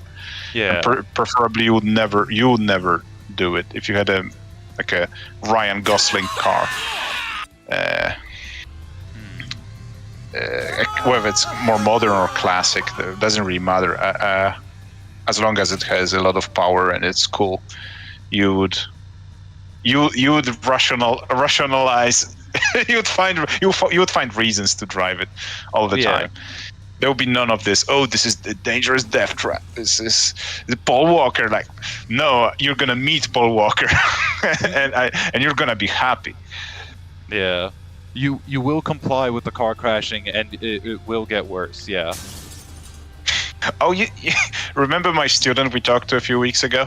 Yeah, I remember. So he calls me like a year or two ago, and he says, you know, I was for some reason, he says, I was wondering what would happen if I found out that you died riding your motorcycle. But then I realized that you would have died doing something you like, so I wouldn't really be that sad. Or something like that.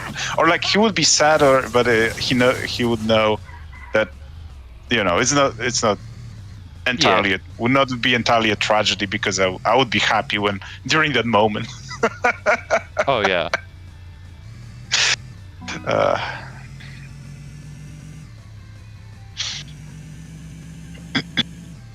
What the fuck?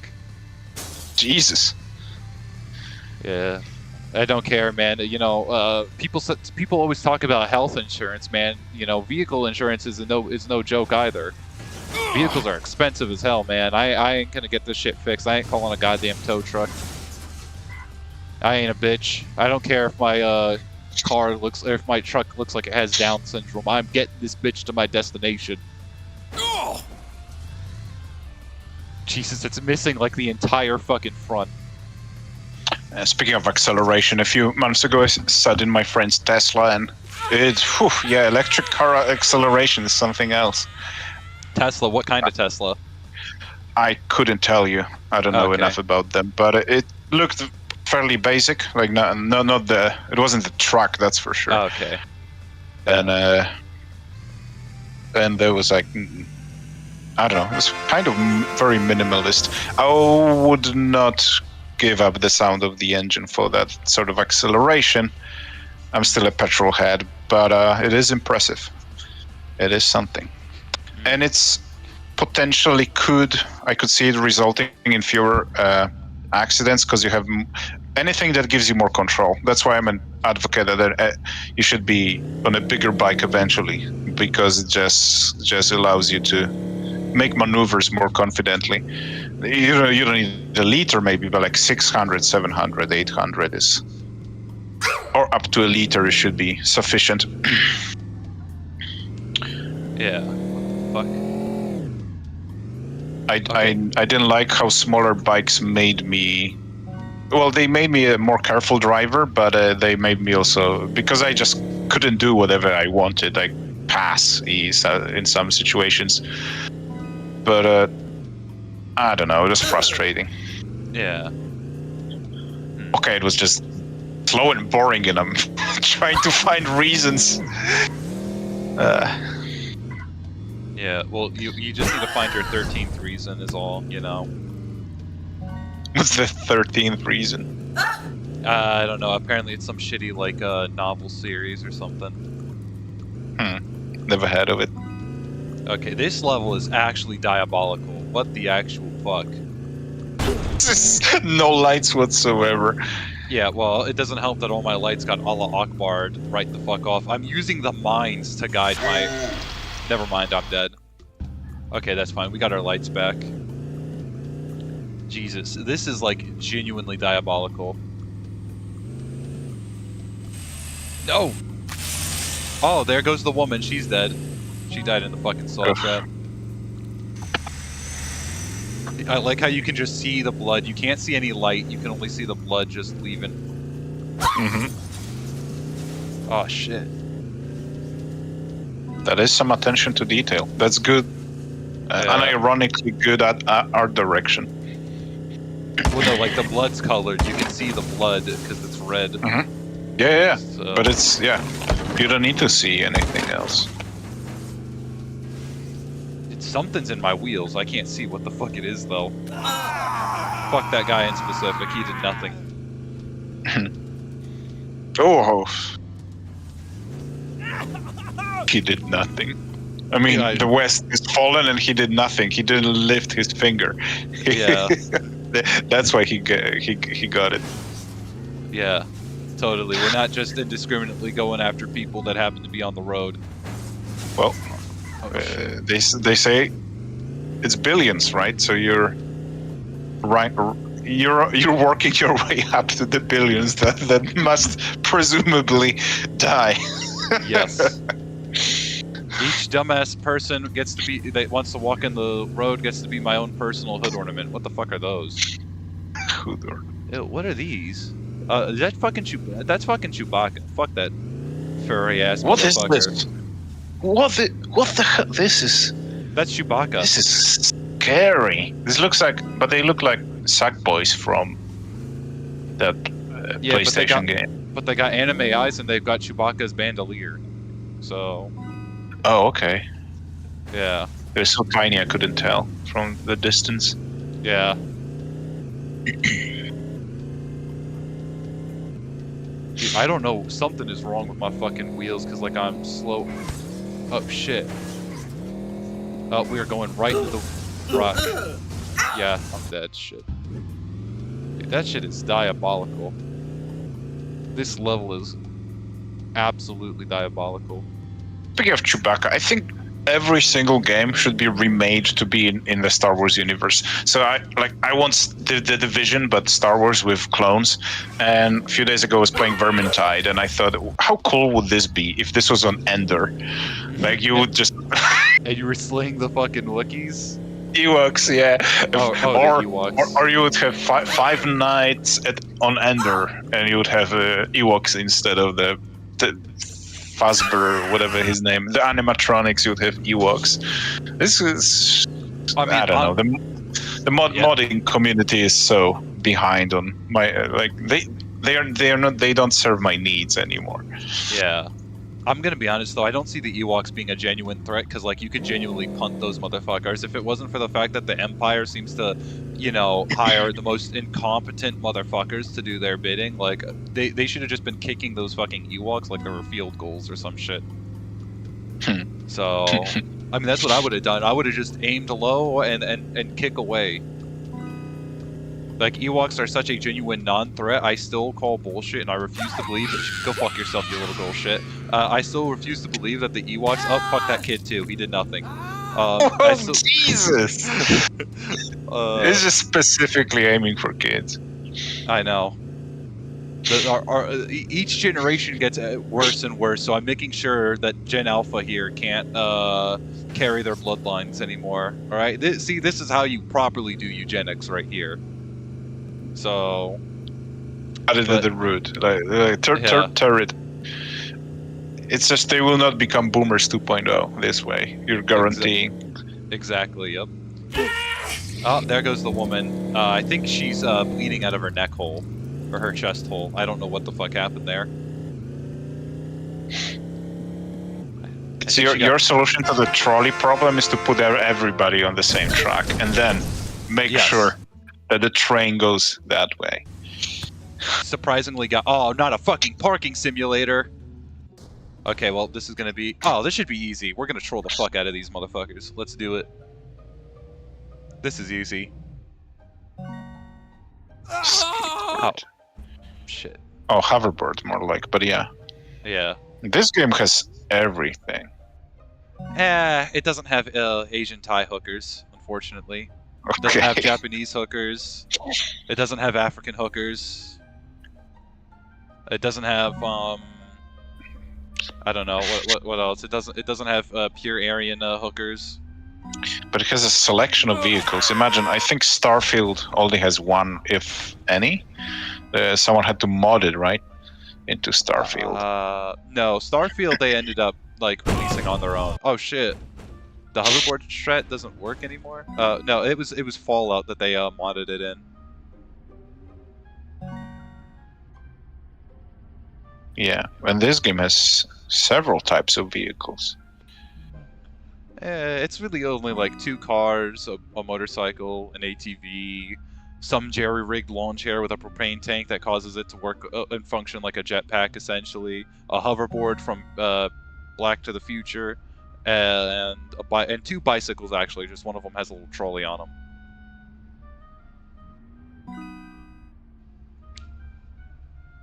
Okay, where's the people to run over? I'm getting bored here.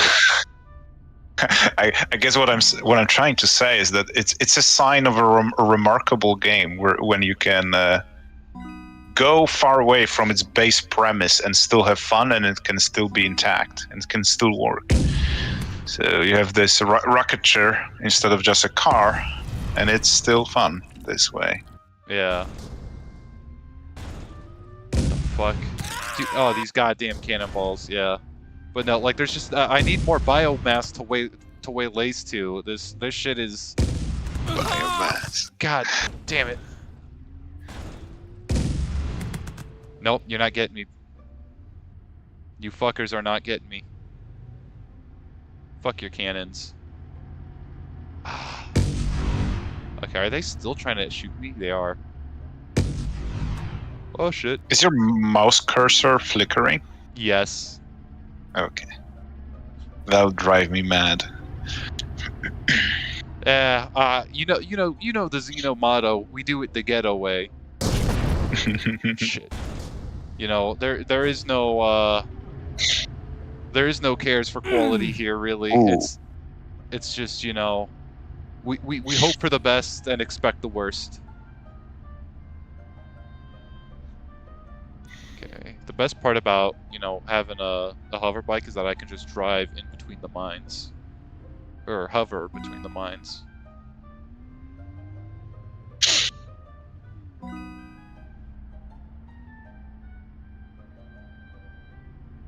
There's some biomass. I don't have a car. These lucky fuckers. Except that truck is glitching out, dude. Something bad is about to happen. I just know it.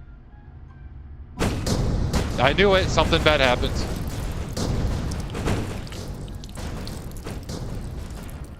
Okay, sweet. What's left of them? It's just a pool of blood. It's a fucking faucet there.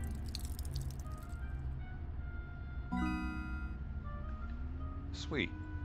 Oh shit. Nope.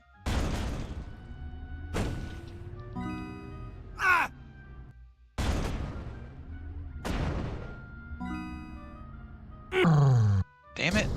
I have no fucking clue, man.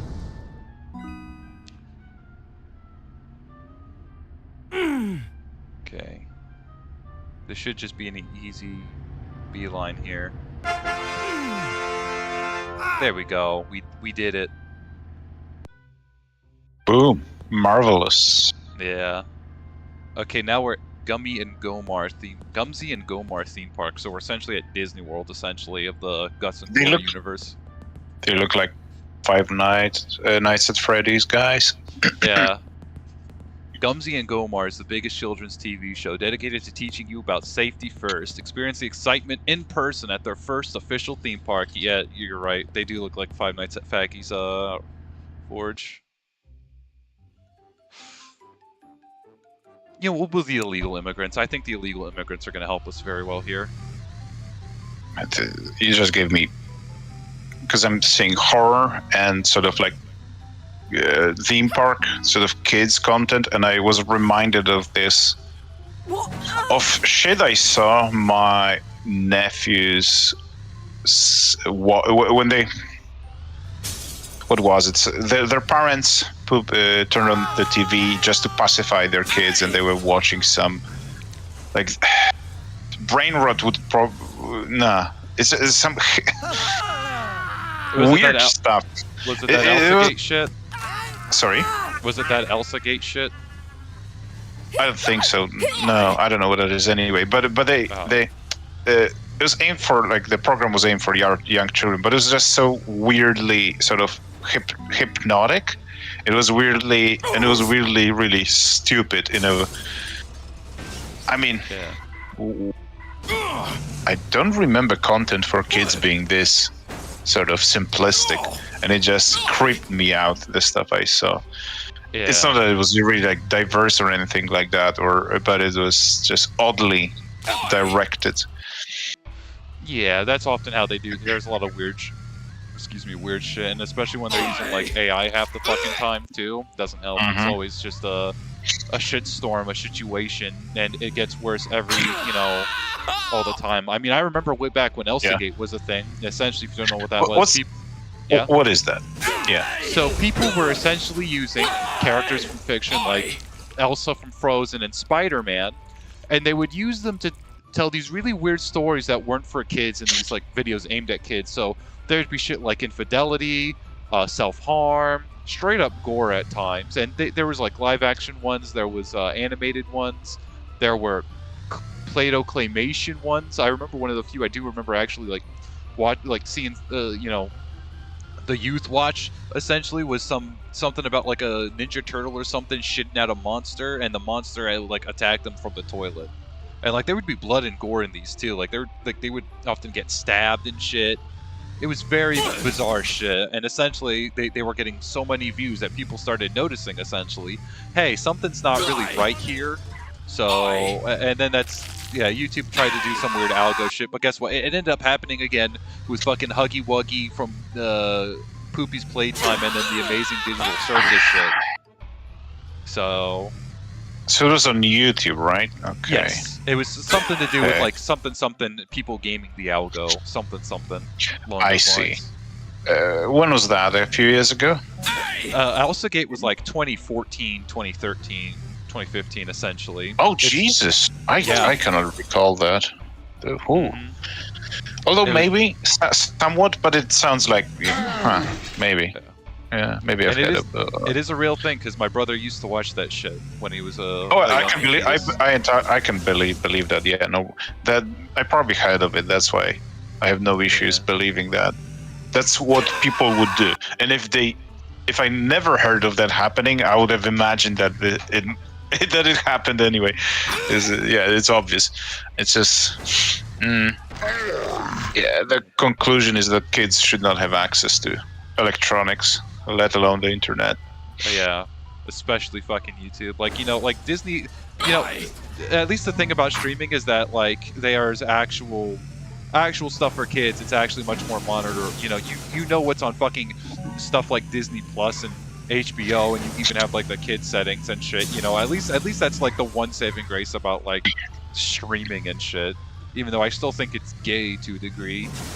Just like a DVD player in a personally curated section goes a long way. Yeah. Like it's not that hard. It's all about graduation too. Like you don't like. I see a lot of people like eternally keep their kids in the limbo and shit. And like just only let them consume shit for that only like youngins should consume. That's just not the right way either. You can't have little Timmy watch My Little Pony until he's fucking 20. That's just not. And again, it's not just regular kids; it's all kids. Special needs, all of it. There needs to be some graduation because then they're gonna end up getting fucked up and they're gonna get misconceptions of the world. So. Yeah, but unfortunately, as we keep finding out over and over again, people will not parent their kids. No matter what happens, they will not parent, outside of a few exceptions. And God. Yeah. It's just. I keep thinking of that thing you mentioned. A few weeks ago. No. A few weeks ago, you said, and I'm sure I heard this quote before that every child deserves a parent, but not every parent deserves a child, right? I see. Yeah. It's and I keep thinking because it is true. And I keep saying that everything is a skill. Including breathing. So even breathing is a skill. Then any activity that's more complex will take even more intelligence or focus. So it's interesting. Parenting is one of the hardest skills because it's a multidisciplinary skill. You have to be a dietitian, a pediatrician, perhaps a fitness instructor, because you should be taking care of you should be making sure your kids have enough fitness, sports activity. You should be like low-key a teacher, know something about teaching, to know whether they are taught proper things and such. It's a very complex, multidisciplinary field, being a parent, and yet this is one of the areas where people are least likely to take any criticism or advice. And it's really it's not in good taste to do that, but the funny thing is there are clearly good and wrong answers, and I've seen that. But maybe because of my unique position, because I like to say that I have a unique view into families' inner workings that a priest will not have, a therapist will not have, a lawyer, a psychologist. Nobody can see things that I saw and see, because as a homeschool teacher, I saw inner workings of so many family units, and I keep seeing the same patterns over and over again. It is no mystery. You can really, well, maybe there aren't many good correct answers, but there are a hell of a lot of bad ones. They're very obvious, and and then people will just find an excuse. Funny thing is, the best parents, or by best parents, people who have the most impressive children, they tend to be more open. They tend to be more cooperative. For example, well, with me in this case, they down to the point where I was able to tell kids just about anything. Like I could have instructed them on anything I wanted, like manners at the table if I wanted to. You know, there's nothing, and they always nodded along if I was. There was never this sort of overreach of authority almost with them. It was very well. There was a line, but it was not where it was with most people. Most people will not accept these days, especially having their kids reprimanded in public or in private at all. But in those best families, they encouraged it. They wanted their kids to be, to have, because it was just a plus. The kids would just know more about more stuff this way. And, I'm not an autist. I didn't reprimand them over every little detail. If anything, I didn't. Yeah.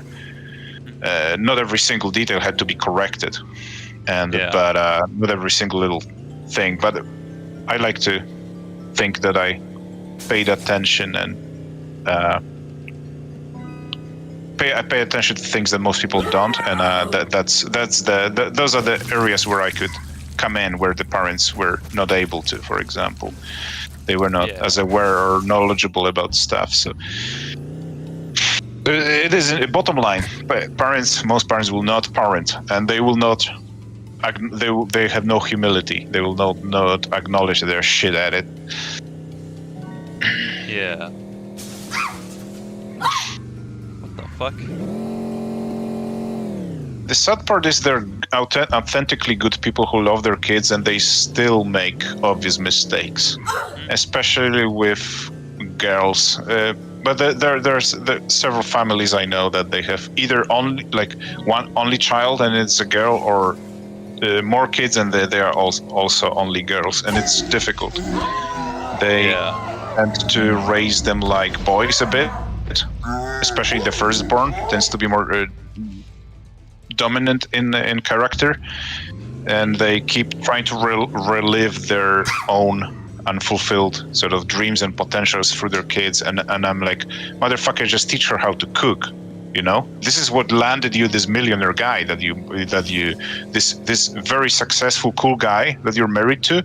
All you needed to do was smile and cook. Why are you sending your daughter to another city, to a university? Are you insane? Do you want to lose your kid forever? And they will not listen. Fuck. Yeah. Why don't parents just, if something worked for them and worked really well, it's funny. It's one thing to try to make a copy of yourself, but it's another when you have a path of success, and you want something else something different for your kid. You have a loving family, very well-to-do family as well, and you because the mother of the student didn't go to university because she married early, for example. She wants her kid to go to university, and it's like, oh my God, I want to scream. Why don't you just tell her to do what you did? It worked for you so well. And it is also the path to happiness for most women. It's just, marrying early, having a lot of kids, and finding a good man instead of the career shit is oof. Yeah. All the most unpleasant female students I knew, they often were not outright like rude or anything like that. They were just a bit too unfeminine, a bit too cold in their approach. They were always the most ambitious ones. They're the one, and I never have had any contact with them after years. But all the more caring sort of feminine students, I kept in touch, and they tend to be cool and have the cooler parents as well. Yeah, I mean, part of it is just it's the cost of progress. Some parents that want better futures than what they had, and what they perceive as better. Again, it's the cost of progress. What they perceive as better is actually detrimental. Yeah. To a degree. Yes. If anything, progress is, well, it's borderline satanic if you go a bit too far, because it's change, and you don't need change. You really don't need much change to be happy. Because I think people used to be happy, not in the past, not very far into the past, but but you hit the nail on the head. It's the cost of progress, and no one asks whether the progress is necessary or needed, or what it will result in. Messing with sort of, and human nature doesn't change, whether for men but especially for women, and it's so hell. It's just you basically see a train wreck incoming in a decade or two. You're seeing, you can imagine a lot of missed opportunities or misery, and you want to avoid it, but what can you do? You can give subtle hints, even as a homeschool teacher can in the end give subtle hints or stuff like that. Yeah. I think there was really only one female student that really was resistant to learning, because I think she figured that she can just, what she spent most of her days on is just trying out new dresses. And she was like 9 or something, and she was a fascinating case, because she really didn't want to learn. She wasn't stupid or anything, or even lazy, I would say. She just figured out that what she has to do is to find a rich husband like her mother did, instead of learning shit. Like, she was extremely smart in this way, because she just copied. She was just trying to copy her mother, and it was correct. Like, her mother was educated, and it was not necessary. Yeah. Like, it didn't. She didn't work. The mother did not work at all. The guy, her husband, was extremely wealthy, and so the daughter was like, probably, like, I imagine her head's like, why do I need to do this shit if my mom didn't do any of this shit? None of this was necessary to have this nice, that nice of a life.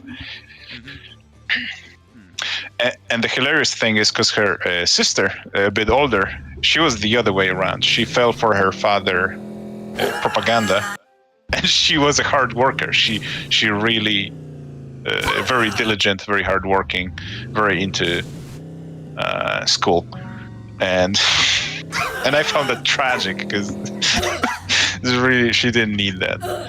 Yeah. That much school. Oh, and she loved Adolf Hitler. When we told her that the older one, we told her, I told her that, but her brothers were there in class as well, and I told her that he loved animals. She could not she became a big fan. She was like, Adolf Hitler was great because he loved animals. Yeah. And we could not, for months we tried, but she had a stubborn streak, so maybe that contributed to her obsession. But me and her brothers were like, well, mostly her brothers were like, who were edgelords, but they were like, no, you can't do that. No, don't say that. People will not understand. Stop saying that. And she just dug her heels in and became even more like kept talking about how great Hitler was because he loved animals. You know, how could have he been a bad person? Yeah. And I was like, it was funny. It was just funny to me. I did nothing to stop that. Yeah, that is actually funny. I usually with female students this young, I just try teaching them quotes from Conan the Barbarian and Arnold movies. That's how I spend a lot of the time with them. Just it's like, oh well, insert name. What's best in life? And it's funny seeing an 8 or 9 year old saying like, to see your enemies, well, in a feminine voice, of course. It's like to see your enemies driven before you and hear the lamentations of their women.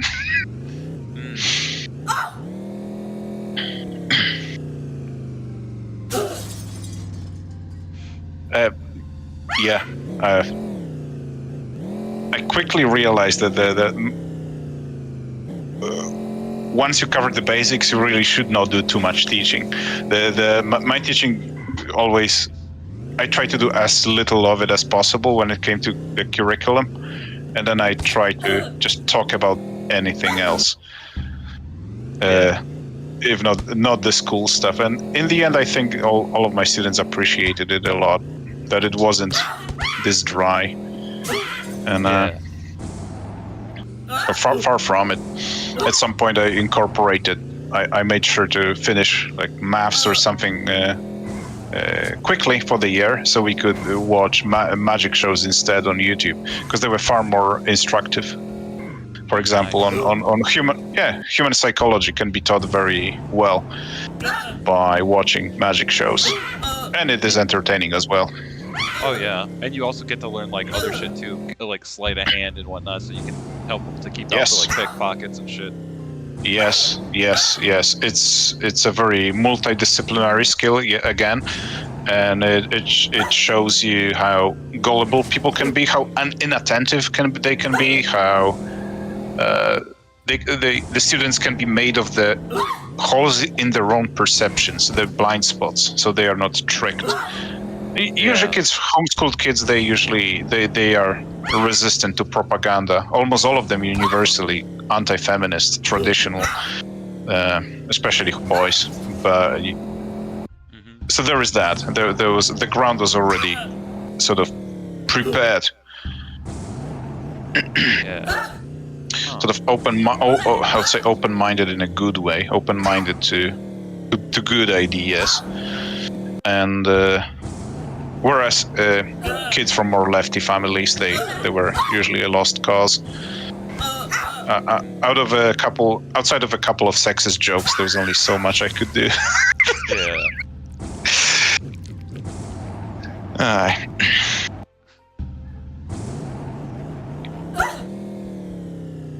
Is there anybody in chat? Because I haven't seen any new messages in like a long time. It says there's 5 concurrent viewers, so I don't know. Maybe those are the feds or the AI chatbots or whatever. God damn it. It doesn't matter. I'm having fun here. Someone say something. Maybe I'll remember some other stupid story from back when I taught full time. There was this girl who was like 11. She was she was not necessarily the most intelligent one, but she made the biggest progress in maths I have ever seen in my life. And she wanted to be a hairdresser. You want to go into you want to do maths? And she, nah, I want to be a hairdresser. And but it's funny because we in a few months we skipped a few grades essentially, because we caught up, then we then we started doing stuff ahead of her grade. So there, yeah. Interesting cases. Yeah. I mean, I'm not gonna lie. You know, simple goals are appreciated, or they can be appreciated. You know, hairdressing, not bad actually, not bad. So, I mean, I have no idea what happened to. Kind of. I'm busy with IRL things right now. Says Isra. It's all good. Like I said, man, I'm having fun here. So, you know, what about you, George? You having fun too? Yeah. I'm watching a car crash after a car crash. It reminds me to, you know, drive more slowly. Yeah. Always good. It's funny because I do have this inner monologue. I've had it about 1,000 times. Each time I approached a particularly sharp curve on a road at a high speed, it's like, is this the day I don't come back home? Is this the day I land in a ditch and then I usually ease up on the throttle, and it's that's why I'm here. Yeah. I think there was only one time I left the road unintentionally, but that was early in my career and there was nobody around and I just landed in the bush. And half of my freaking steering bar, like bent, but I was still able to come back home just fine. Actually, I just continued the trip for a day or two and then I came back home. So it's it was fun. Like, it was funny. Yeah. I think my tires were also shit. It was, that was such a long time ago. I think it was. I just went into the bend way too fast. I landed in the bushes. The bushes. Were there any Viet Congs there?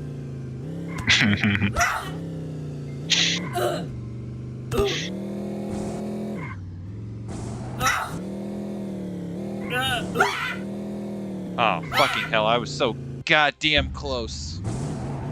That's a spoiler, I guess. Yeah, spoiler. Because the stream insists on not being live. Oh, yeah. I set it to ultra low latency. It seems a bit more latent than usual. I mean, even with ultra low latency, it's never like instant, but even then still feels more like a normal or low latency as opposed to ultra. Oh fuck. And you're falling down. Now you're on the ground now. Boom. That's what I see. Damn. And now you're on the trampoline and on the ramp. Trampoline. Yeah. The ramp. Yeah. Sorry. The ramp. Yeah, and on the yellow and on the ground. Is that what? Am I? How far behind am I? It's a couple seconds. It's not too bad though. But man,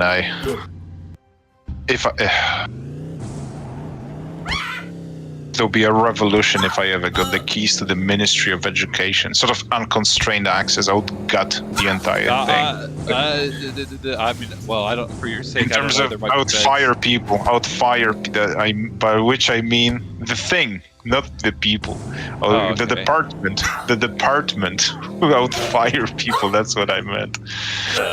I was just warning you for your behalf because, like, we low-key do a bit of Fed control in here. Yeah, we do a bit of edge posting here. So, but you know, some of the FBI agents and Mossad agents that are listening aren't always in the know. So, no, they are either they're even more behind me than me when it comes to current trends. Yeah. I don't know if we'll ever be able to get through this fucking section. I mean, I've been at it for like a solid, what feels like 10 minutes now. Yep. Yeah, should I switch games? I had 2 other backup games just in case like I got stuck on an area here. And people were getting bored of the game here, so... You know, could be a wise decision. Yeah, you know what time it is, chat? It's poll time. It's time for a poll. Sifu or Sifu? No. No? Nah.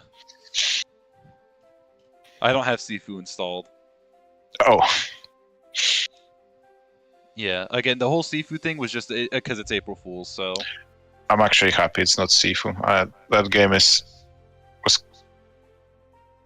would be even more boring to watch than it was to play. Yeah. There we go. Yeah, I'm gonna be honest, yeah, because that shit was just grating my balls with a cheese grater, which I know chat's not gonna be happy with, you know. I didn't actually enjoy Sifu, which is why I never touched it again. Yep. It's the correct opinion, I think. Yeah. So, like I know people want me to play it because Rage Kino and shit, but like at the same time, I don't care. I'm gonna be playing Ninja Gaiden. Hopefully, knock on wood. I hope nothing happens to the channel. But like, I should be playing Ninja Gaiden Sigma one of these days. So as soon as I can finish Far Cry 2.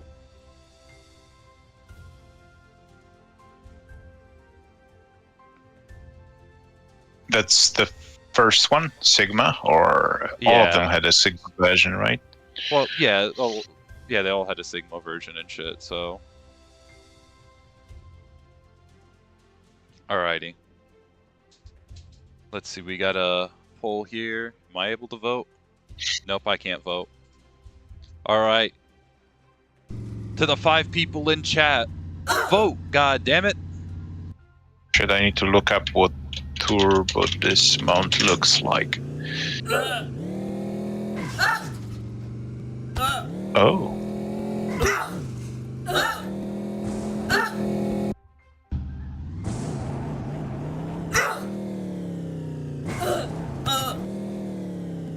Alright, someone voted turbo dismount. That was me. I'm guessing everybody else is hands-free. Everyone is just at work. No, someone voted. Okay, so right now it's tied. 50-50, what do we got? Ooh. Well, as long as it's not Guts and Glory, just for variety's sake. Yeah. Ooh, totally. I mean, I like. Yeah. I've been liking what I've been seeing. It's just that you're stuck on this, so it's getting a bit repetitive. Yeah, and considering how most of this is just physics luck based, I don't know if I'm going to be able to get at it at any decent time. I will say I did get farther in this game than I have ever before, or like, I mean, I did finish the game, but like, oh shit. I like how I say that I, you know, finally actually fucking get past the fucking section right as I vote and shit. Never mind. Stop the count! Stop the count. Well, that's fine, because, like, we might not, yeah, I'm gonna have to do the section again anyway, because I fucking crashed and burned there. No checkpoint? Damn. No, the checkpoint's where I gotta get to, and of course, it's not at the end here, it's, like, after 2 more traps and shit, essentially. Ooh. You've got this. Yeah. Oh! That was unfortunate. That's so close. Yep. Extreme motorsports.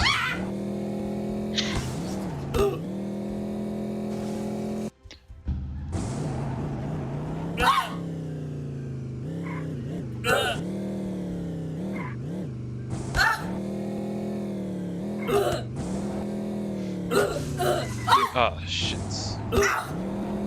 And no. Alright, I don't think we're getting through it here. Let me read it. Surely.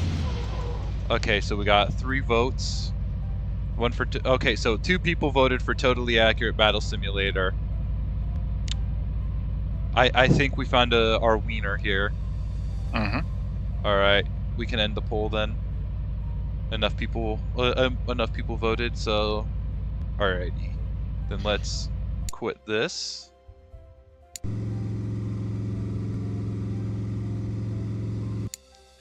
And then we quit again.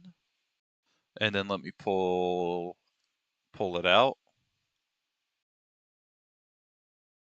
Oh shit, wait, there's an update for zombie? Fuck yeah, we'll update that shit really quickly. Fuck my bandwidth, y'all. Alrighty, now it's time to get totally accurate with our battle simulations here. Ow. Alright, now this is again another, like, you know, meme game and shit, but that's fine.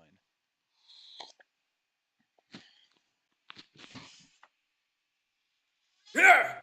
Yeah!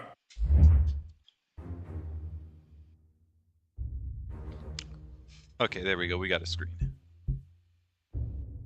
We'll do campaign. I'll play the introduction. I never got around to fully finishing it, but I have played quite a bit. So we can start here. So essentially it's an RTS, but even you can have like a hand in it essentially. So let me get some. Yeah, we'll do this.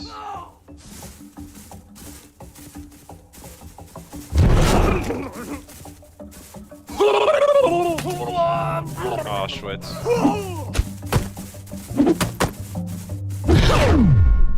Ah, sweet, we beat him.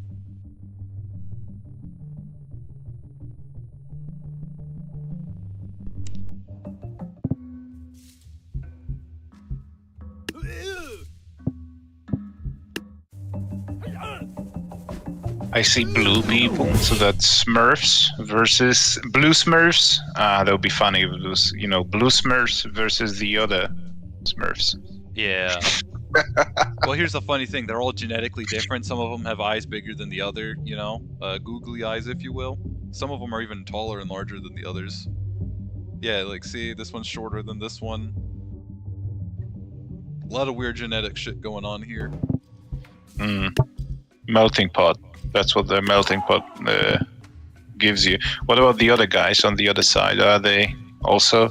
Well, I have to deploy them here. Hold on. Oh shit! I just played them anyway. Are they also big human specimens? Definitely, they're the Reds. They're part of our tribe, you know, our kosher tribe, and they're fucking dead anyway. Reds and the blues. That does avoid major controversies for the most part. Going with that color scheme. Imagine if things were different. Yeah. Although it doesn't help me, I've got a spear through my fucking shoulder. Alright, you know what we're gonna have to do? The funny thing is we don't have to even play by class here, we can just straight up cheese shit. Let's get some real firearms engaged here. Then we'll send a lone Austrian painter to die for Israel here. Ooh, damn, they can throw their shit very far.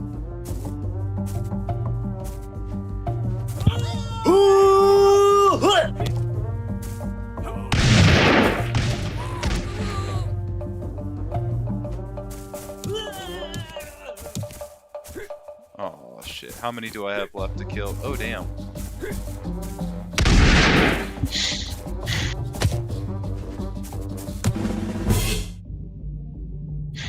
Damn it, where'd they even get me? Oh. Again, it's the shoulder.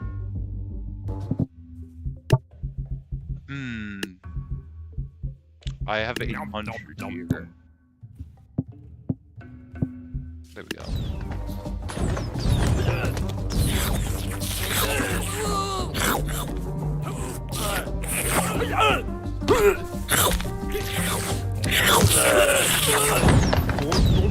Also, let me know if the game's a bit too loud.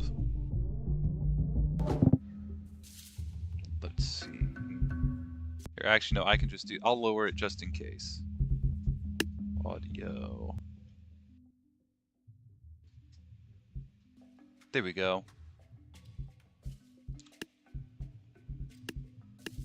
I couldn't tell you because it's on mute on my other PC, so on a laptop. So I'm not even hearing the game at all. It's all good. Would have to be. No, I lowered it just in case, just for precaution here. So, I don't have enough money for Vlad. No Vlad, unfortunately. I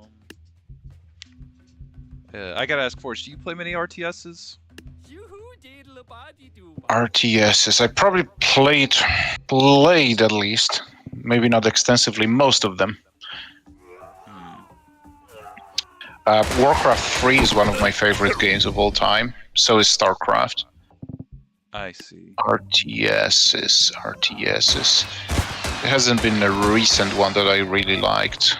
They're all spreadsheet simulators. Most of them are Paradox games.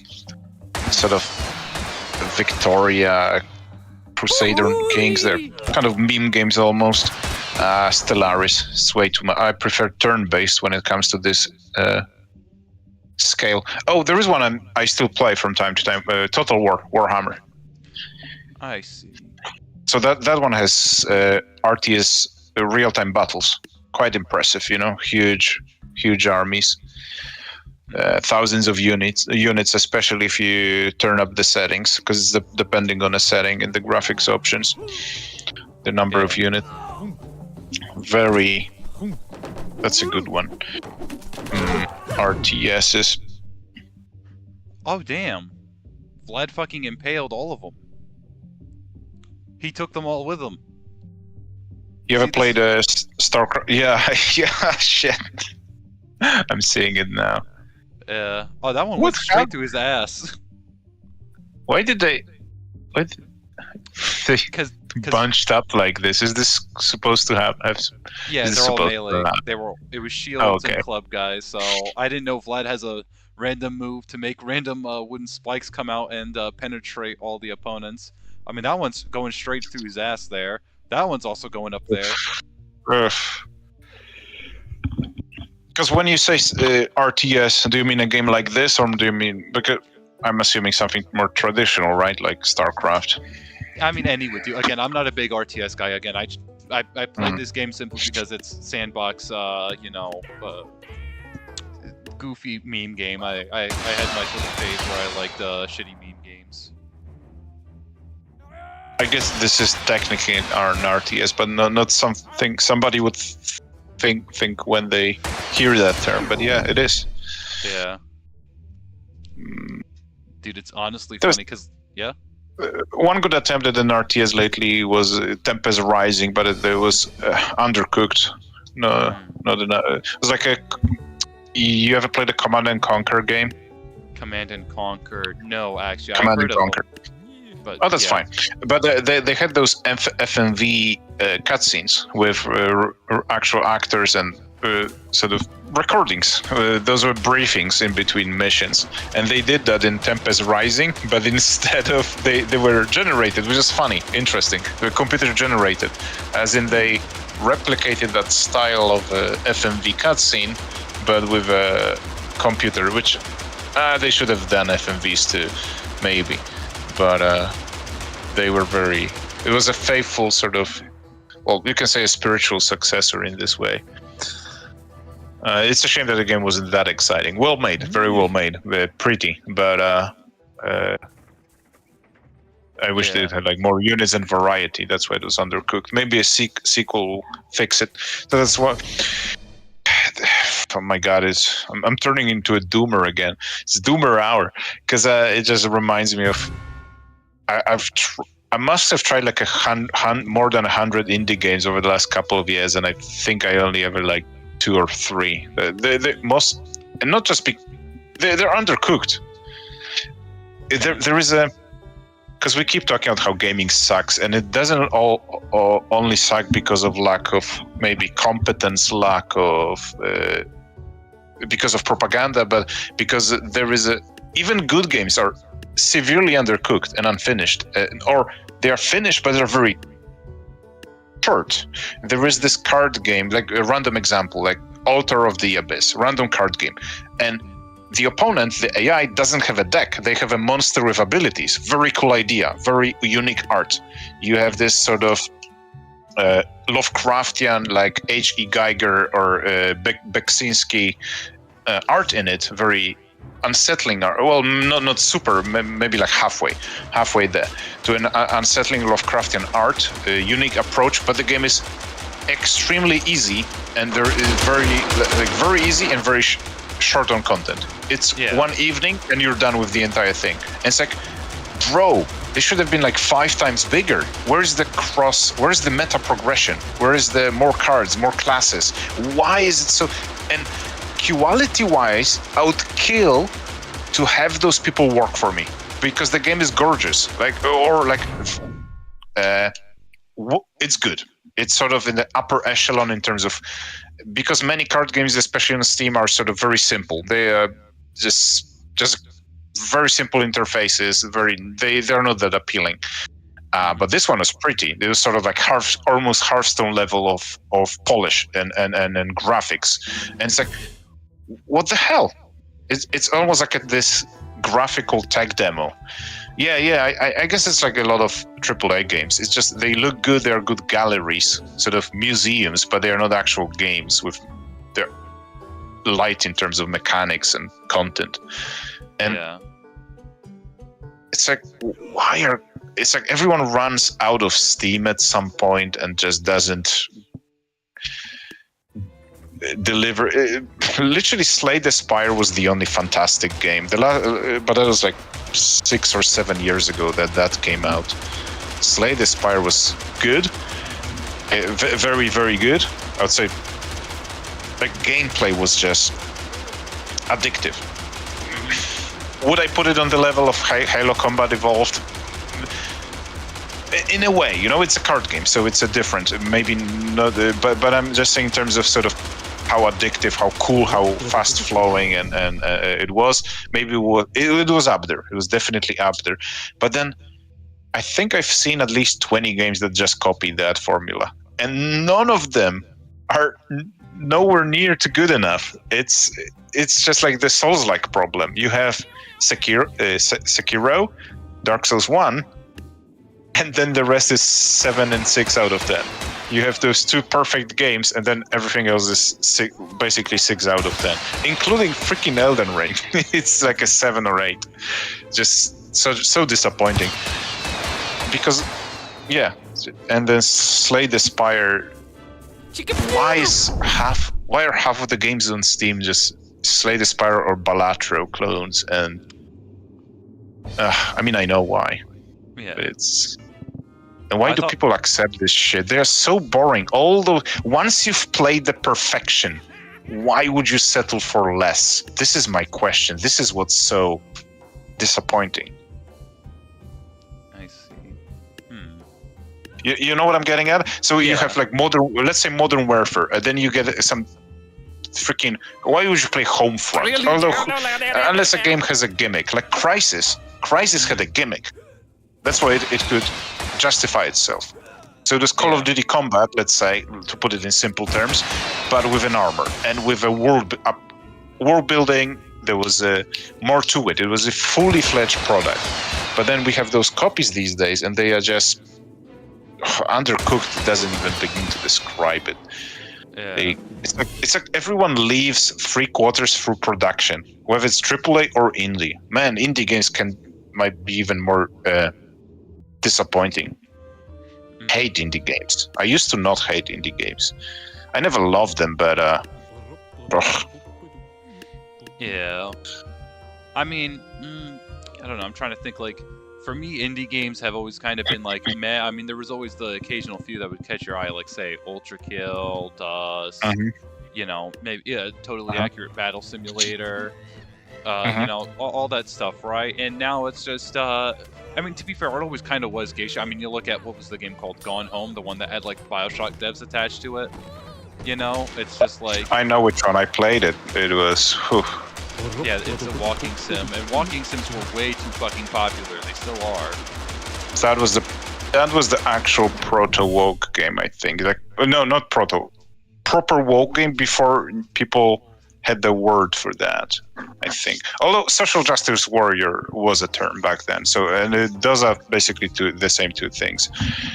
But yeah, before people became aware of the propaganda in games, that was the first one. Gone Home, I think. Yeah.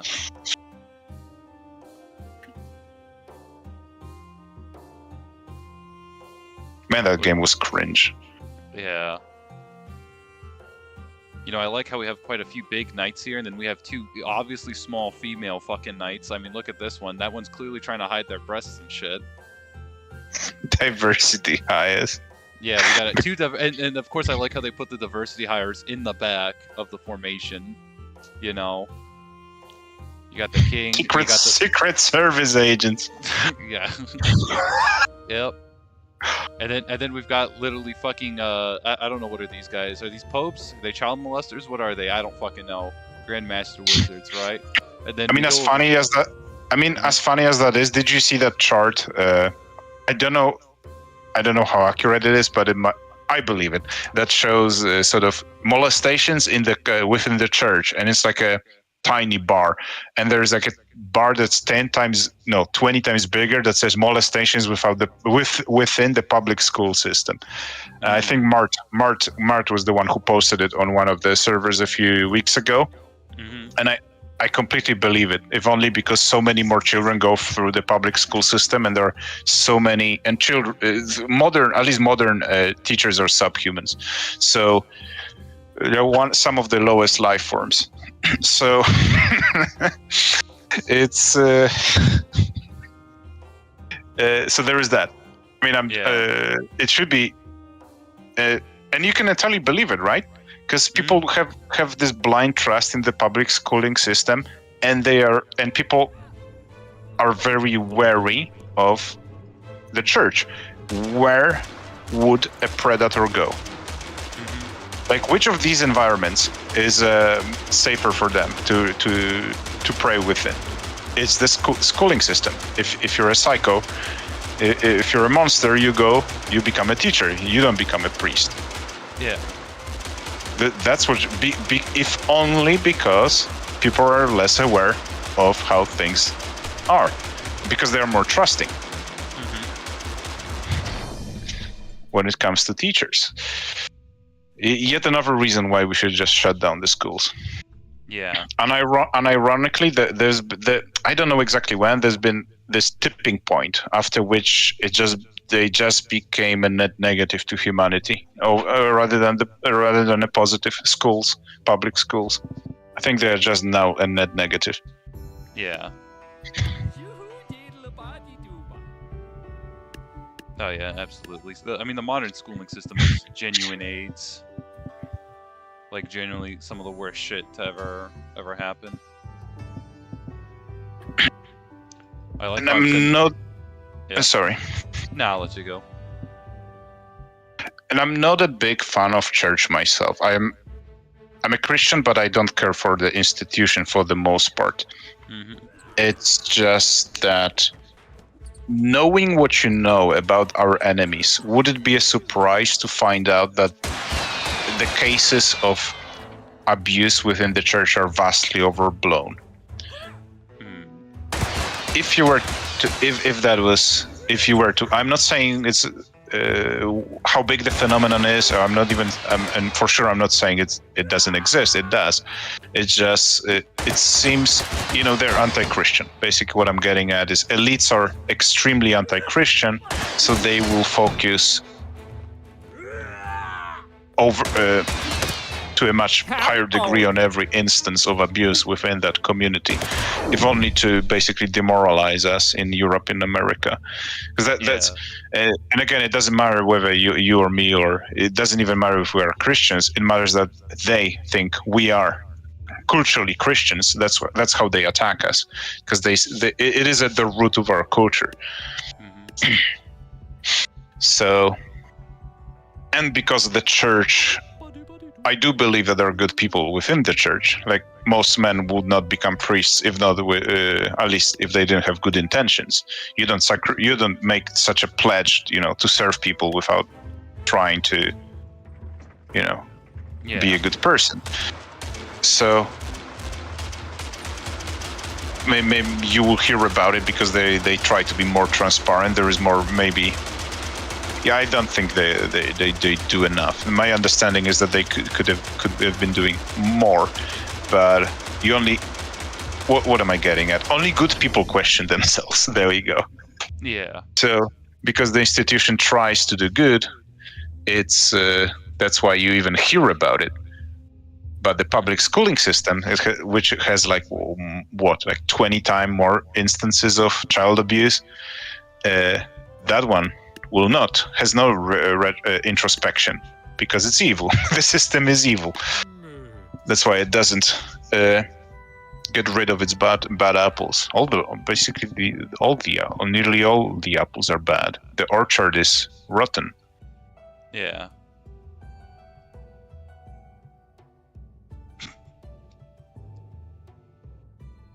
But we were talking about. He's doing his part, or she. They look like females. Yeah, they're supposed to be pheasants or peasants, so I would assume they're all women. That one's got a fucking man jaw if I've ever seen one. These things don't even have faces, and that one's got a man jaw, square face. We got a tiny runt one. Let's see what we're going up against. Yeah, we're going up against fucking Romans and shit. Let's see. Any of them look a little weird? What the fuck? Oh no. Do you see? What? No. On, wait. Now you should see it. What's? So that's the mythical sub-5 male, I think. I've never seen a head this fucking tiny in this game. What the fuck happened to that genetic lottery? Oofy doofy with a tiny head. Yeah, literal pea brain here. I thought my short stack woman over there was going to be a problem. Now this guy, this guy's going to be a problem for me because I'm not going to be able to headshot him with my Gatling gun because of course bullets triumph all this rinky dink tech. Yeah, you can't headshot him. Yeah.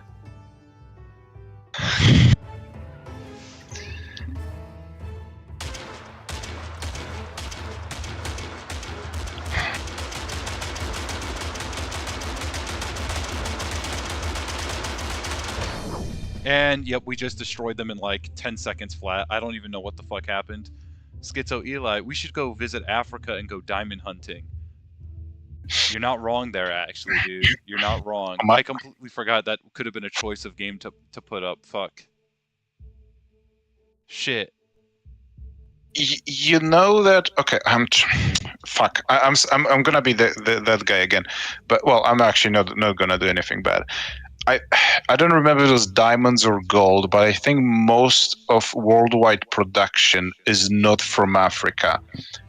And again, but all you hear about is blood diamonds because it plays into the propaganda, right? Poor Africans getting, but it's nonsense. First of all, they all agree to it, but I think most of the mines are in Russia and Canada.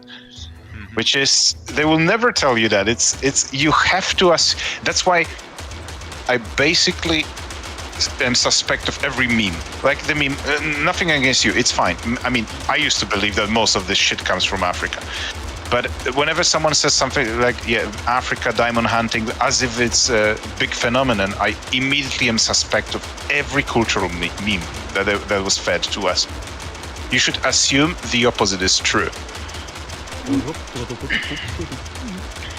Yeah. Man, because the thing you said to me several times about the world being the opposite, it's true in more dimensions than just, good people being punished for good deeds and such. It's also that we've been sold a fake worldview. Mm-hmm. Can I have some blood diamonds, please? No, actually, that is a good point. Maybe I should swap over to Far Cry 2. Maybe I should, actually. That way I can work on that. That's what they're getting at. I'm stupid. Nah, it's all good. I gotta go feed my dog first and go check on something really quickly. I'll be right back, and we might just play some more Far Cry 2 then. Give me a second. I'll be right back. Don't leave them with me. I'm gonna give a lecture on freaking politics again. We need a balance here. Some blood diamonds. I get it now. That's what you were getting at.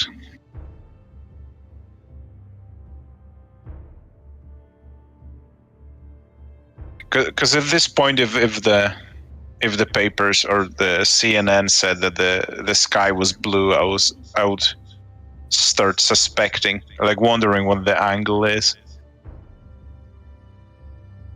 Rip Rhodesia. It's effed up. What happened? Wait, Rhodesia, isn't that old news? Rhodesia, isn't that the one that... Yeah. So why are we mentioning Rhodesia now?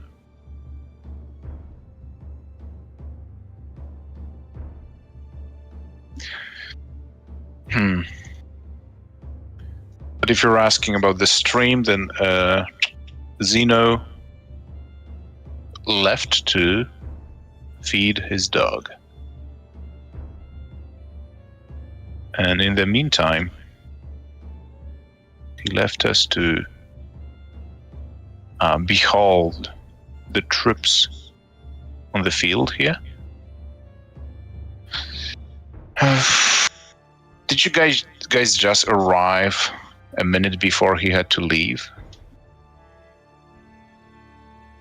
Oh, diamond production. I don't remember if it was gold or diamond. It was one of those meme minerals or metals that people cry about being a product of abuse and colonialism and shit, whereas 80% or so comes from outside of Africa.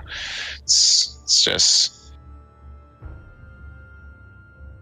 I want to say it's diamonds, but yeah. Could also be other gems. Yeah, okay, Arkham. Then what's... I hate the colonialism. I mean, listen. Yeah, I hate the colonialism angle because I'm just... Colonists did nothing wrong. That's my take. Because I am not a proponent of bearing any embarrassment or shame for being a winner. Just conquest is a reality of history and human nature. Alrighty, I am back. Sorry about that. I didn't mean to interrupt. No. I was just trying to entertain the audience. I just said that colonists did nothing wrong. Yeah. Because out of the two extremes, I prefer that. I would prefer for my people to bear have no shame over their past, especially if that past involves winning, which is what colonialism is. This is basically winning on a big scale. Yeah. All right, here. Where did I have my Far Cry 2? Now this is going to be different because last time I noticed when I had my monitor plugged in, which it currently is, my second one, it crashes often. But you know what? There's been a fair share of updates and whatnot since then. So fuck it, we'll do a bit of on-stream experimenting. Since last time it didn't even register with the window thing, and I fucking forgot to do the fix. Oh well. I wasn't anticipating on playing Far Cry 2 today, but fuck it, no time like the present, right? I would also say there is no such thing as war crimes. That's my. But it's 1st of April. Remember that. Everything is a joke. Everything I'm saying is a joke today. And no, it's just there's some terms that like a trans woman, that just make no sense. They don't exist. They are not a thing. And war crimes is one of them. And I'm not a proponent of cruelty. That's not what I'm saying. It's just that the term is insane, and it can only exist in modern times. Yeah. Zeno, would you consider playing all 3 Crysis games? Well, so here's the thing, Eli. I already played 2. I have the first one on GOG. I don't have the third one though, at least on Steam. I'm not opposed to it though. I probably should, but I've also just got like other shit on the pipeline to deal with and worry about per se. So I don't know, maybe in due time if I ever get around to it. We'll see. We'll have to wait and see. So options, display. Where's my full screen?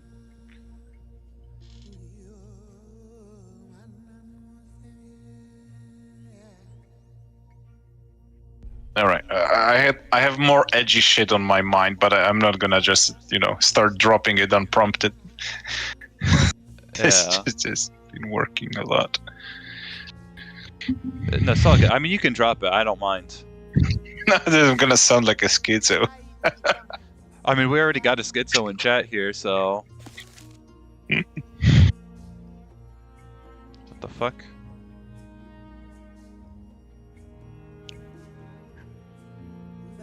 What is going on?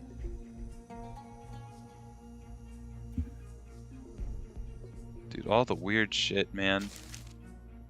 Oh wait, here we go. Is this it? Huh. I could have swore there was a windowed mode here for the or something like this. Oh well. Far Cry 2? Yeah. I didn't Alt enter, remember? Oh yeah, that's what it was. Yeah, thank you. I'm just doing a bit of I tried It wasn't it wasn't in the options. It wasn't in the options, you had to do it manually. Yeah, that's right. Try to pop into Yushin. I just been working on. Yeah, it's all good, Eli. So, okay, so it still is doing that thing where it's not registering. Dude, that is so bizarre. Yeah, the screen is dark. Yeah, I thought because like I remember I thought it was the second thing or the second monitor that kept fucking with it here. So, what if I do this then? There we go. We'll just have to do it like that then. So now this is going to be interesting. Let's see if I'm in the dark here. I know. Nope. Alt enter. There we go. It is mostly on screen this time actually. So. Oh, nice! It's almost full screen. Progress. I didn't even do anything. I think it's because I've got a second monitor here. So now here's where the main dude. It's some what? Load failed. Way ahead of you. These days, I sometimes have 3 screens going on. I kid. If you count the phone.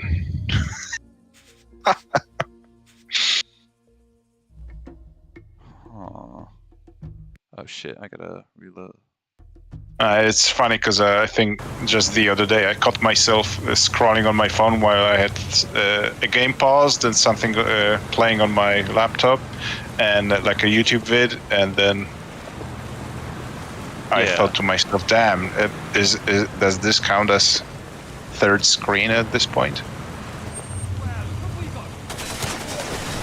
Yeah. Oh shit! No. Lord have mercy, please. Let me pass through. Let me pass through. Kitsu is teasing Ninja Gaiden 5, I think. 5 ninjas. That must mean Ninja Gaiden 5. No, I don't know. Is there a ninja? Are they teasing a Ninja Gaiden 5? I'm kidding. I don't think so. How well did 4 sell? Any idea? I don't know. Was it? But it wasn't. It was like a lukewarm reception, I want to say. I mean, critically, yeah, it was very lukewarm. Wasn't it the typical case of sort of tourists being, soy pogging, and then the old fans being disappointed? Yeah, something like that. So it's Kingdom Come Deliverance 2 all over again. Well, but without being as offensive. Yeah, I don't know about that. Now, Kingdom Come 2, there was a lot of other shit wrong with it.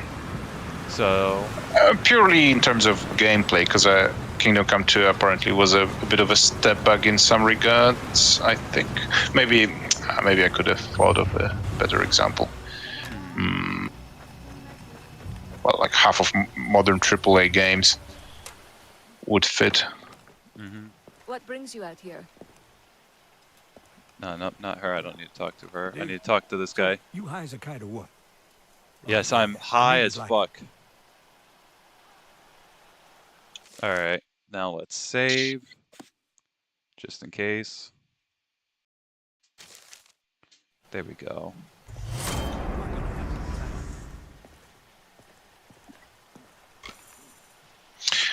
And then I tried Slay the Spire 2, which came to early access a few weeks ago, and it's just meh. It's the same game. It's not a game that you would enjoy probably, but the point is that they had a fantastic game, and now all the sequels are extremely safe rehashes with the most marginal improvements. They are the tiniest steps, if any. We used to laugh.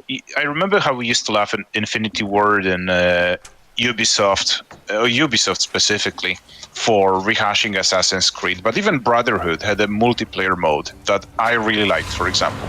Most people didn't care for it, that's fair, but I liked it a lot. And they experimented. They rehashed Assassin's Creed 2 basically with a few improvements into Brotherhood, going into Brotherhood, but then they slapped a new mode, which was something that previous entries didn't have. And so that was good.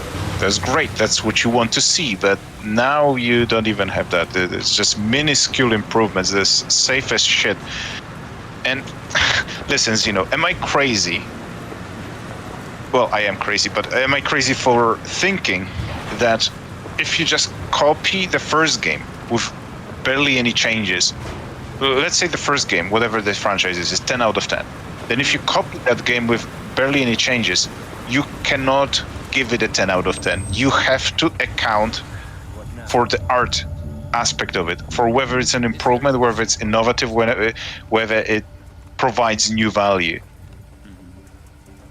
Am I crazy for like? I think sequels, safe sequels, you should knock off, or at least you should inform the audience. If you've done something that you've proven is easy for you and you're not accomplishing anything, that should be, you should be penalized for that. Otherwise, and the moment I stopped watching this fucking ACG guy, there was this ACG guy who people flocked to after sort of Gamergate and the SJW and Trump, because he was like sort of neutral. So they were looking for new reviewers, and he said this stupid fucking thing that every video game could be somebody's first video game. So I think he justified why he's not as harsh on games. I think because why he could give another entry into in a franchise an 8 or 9. And it's like, no, motherfucker, I don't care that it's somebody's first game. Then they are a tourist. Well, now I know that what it is. Then they are a tourist, and they should not be coddled.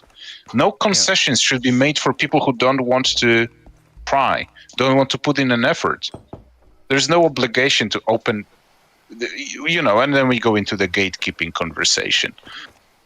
But I think it all ties together. It's just you copy the same game, like Slay the Spire 2. You copy the same fucking game. You just add co-op, which is pointless in a game of that kind. You do not need or want co-op in a card game of that nature. I might be wrong about that, but I don't think this is what people buy this game for. This should get like a 6 because you've barely done shit, and it's the same art style, the same classes. Yeah, it's safe. It's cowardly. It's borderline abusive. It's borderline. People can make whatever games they want, but it's just sort of, I don't know, disappointing. Yeah. Damn it. All right, the game crashed again because of the dual monitor thing. Fuck.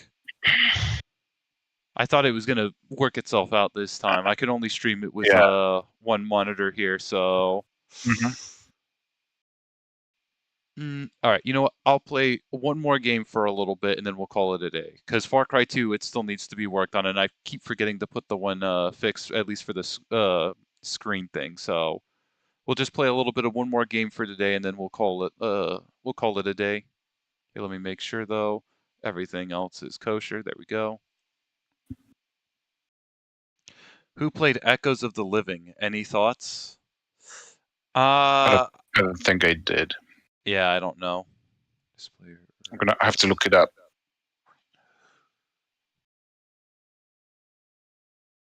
Okay. I don't hear, but yeah, I do agree with you. For it's like, honestly, games like fuck, that is loud. Hold on.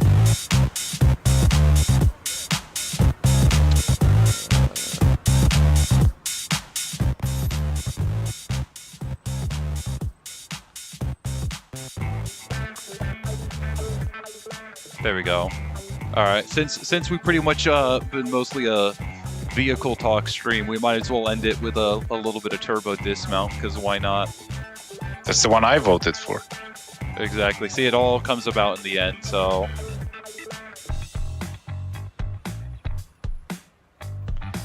Yeah, sorry Eli and Arkham, but I gotta figure out some more shit for Far Cry 2. So I don't feel like unplugging my second monitor and potentially fucking with everything.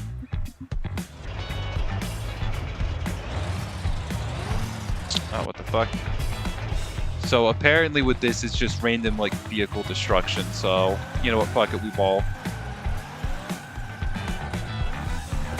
I'm looking up this Echoes of the Living game. It's in early access, came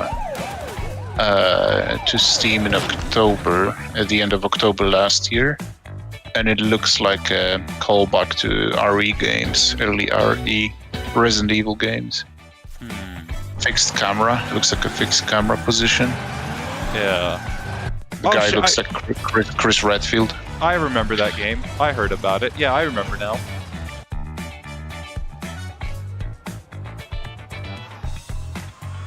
So, shit. What the fuck?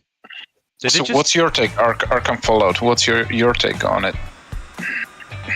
Because I'm gonna say I generally don't like copies and spiritual successors, but this one has been well reviewed, so maybe there's something to it.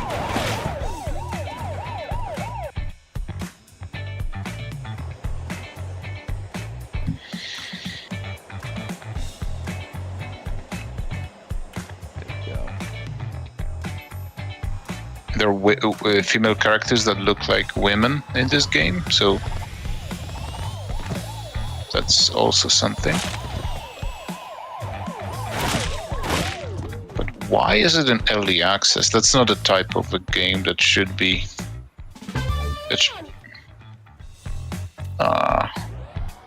well, unless it's a really small team and they really need feedback. They shouldn't be beta testing a game like this with people's, for free. Yeah.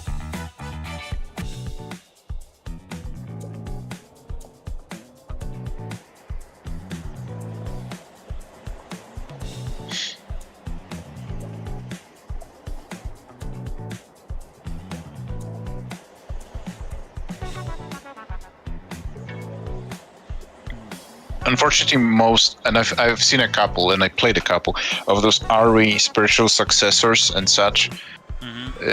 They are unpolished, unfortunately clunky, sort of way too indie.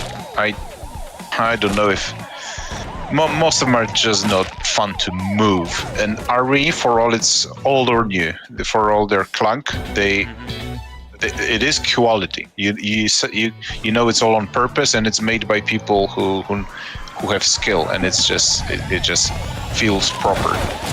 And in those indie successors, it's just cheap. I don't like cheap games, at least when it comes to those. The ones that they are sort of aiming at AAA graphics, but then you fire it up and it's just, what the fuck is this animation? Like, are you kidding me? This is embarrassing. I hope this is not like that. I don't know. I still need to play a lot more like the RE spiritual successor likes. Also, Forge, you're a women expert, right? What do you think of this one? Yes. What do you think of this one right here? This a good female design here? Reminds me of something I can't recall what. It's like, what was it? A YouTube video? This is not a woman. What if I told you it is? Because it literally says Miss Diva here. This is a commission I would reject. All right. What about this one right here? Miss Diva. Miss Diva.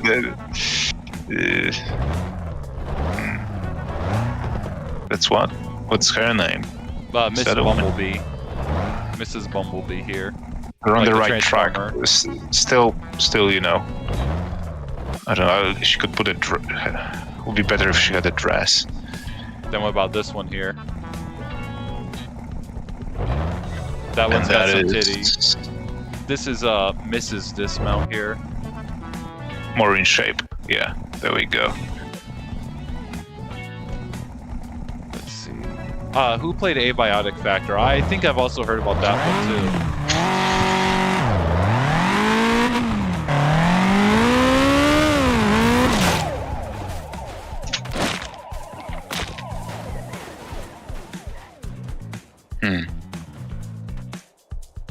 What about you, Forge? You heard of Abiotic Factor? I'm looking it up. I must have heard about it from someone, probably my brother. It's overwhelmingly positive on Steam. Jesus. Online co-op, open world survival craft. And looks semi-interesting. Crafting. Sandbox.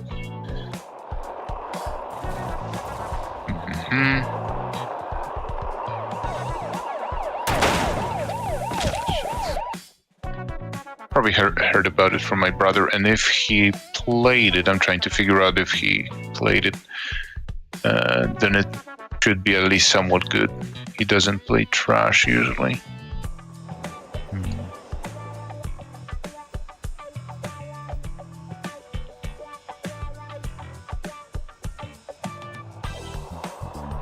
It's not an extraction shooter. That's something. Yeah. we graduated.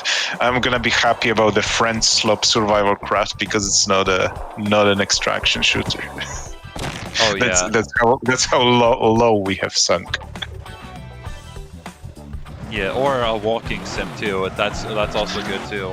Or a Souls-like. It's not a Souls-like or a walking sim. Mm-hmm. Oh yeah, because I literally started playing a Oh yeah, Once Human. You saw me play that, no? Yeah. No, a few weeks ago. That's how far we've gone. I started playing one of those just because it's not it's a fad, but from 10 years ago, not the more not the more recent one.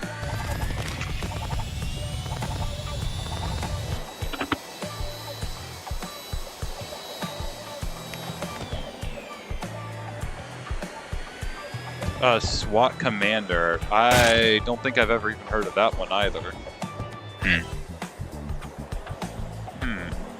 So isn't that a SWAT-like? That has to be a SWAT-like. Oh, looking it up. Isn't this the vehicle from Blade Runner right here? They call it the Ledorian. Instead of the DeLorean, it's the Ledorian. I could swear this is the Space Runner car, or Blade Runner car. It is similar, but of course with wheels, yeah. Yeah. That will be the, let's see, Blade Runner car.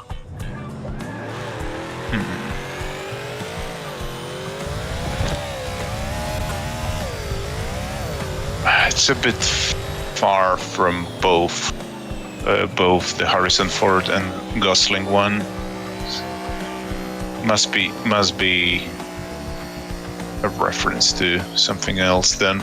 Car, DeLorean. I don't think that's how DeLorean looks like. Yeah, well they call it the Ledorian. So yeah. I would say it's closer to the DeLorean rather than the Blade Runner cars. Yeah.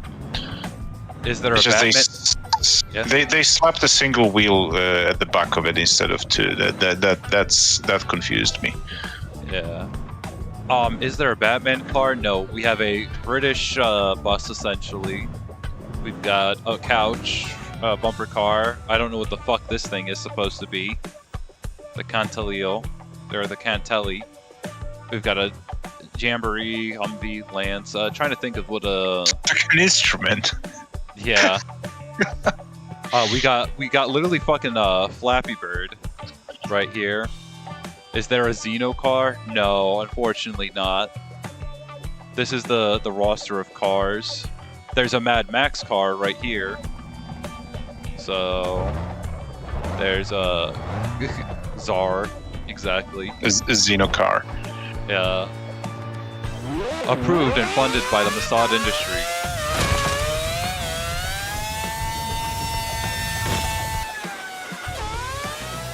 SWAT Commander looks interesting. Mostly positive so far. Still in early access, but it looks promising.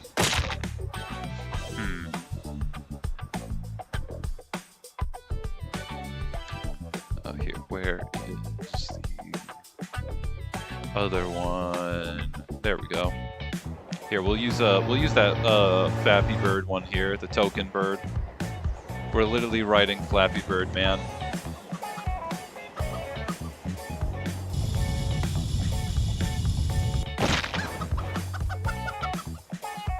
Never mind. It's just gonna fucking give up right then and there.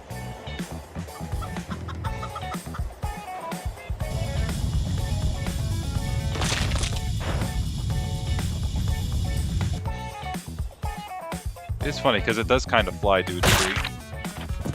Oh shit. Ass up, limb down.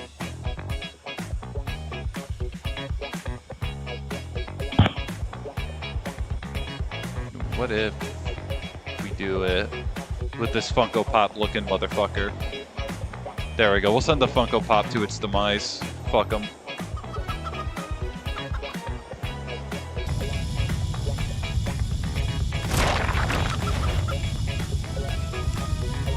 I don't even know what got fucking...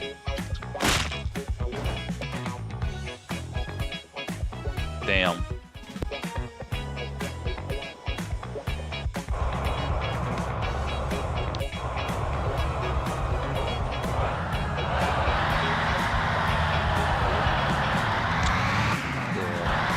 You are flying in the air. Yup. I believe I can fly. Removing my limbs and all that, you know. Okay, does anybody know where I can find mods from based mods? Because none of the links I had are working anymore. Damn. Mods for what? There's this roaming website called Based Mods. They had all the mods that put like male and female into games instead of body type, that removed entire plots from games. There was an entire rework, for example, of Baldur's Gate 3 and similar games, a few similar games that well, bottom line, they were all the ones removed from Nexus mods, and they found their way to based mods. The mod that made Hogwarts, for example, historically accurate. Yeah. You could find those mods there, and that's the one I used, of course, and it was hilarious because it did not change facial features. It just changed skin color, but it just made it more fun. And it's I don't know where they've gone. They had several mirrors. They had alternative sites based mods. They had hundreds of different mods for a bunch of games. They had sort of also the ones that corrected censorship in Japanese in translations of Japanese games and such. It was a treasure trove. I used a few of those mods. I'm sure someone must have the entire archive somewhere, but I'll have to ask on the Discords. Yeah. Obviously, Google will not help me, and none of the other ones. I mean, do you remember maybe any of the mods by name or something, you know? Okay, let's say historically accurate Hogwarts mod. Oh, okay. It gave me. There is a anti-woke mods website it's called anti-woke mods. Huh. That's nice. Oh, okay. I'm getting a mod. There's one. Yeah, the one for Baldur's Gate stood out because it was so extensive. There was an entire list. There were like countless little things that they changed. Obviously, at that point, you should just give up because the game is just corrupted. There's no point in trying to salvage it. But I admire the effort.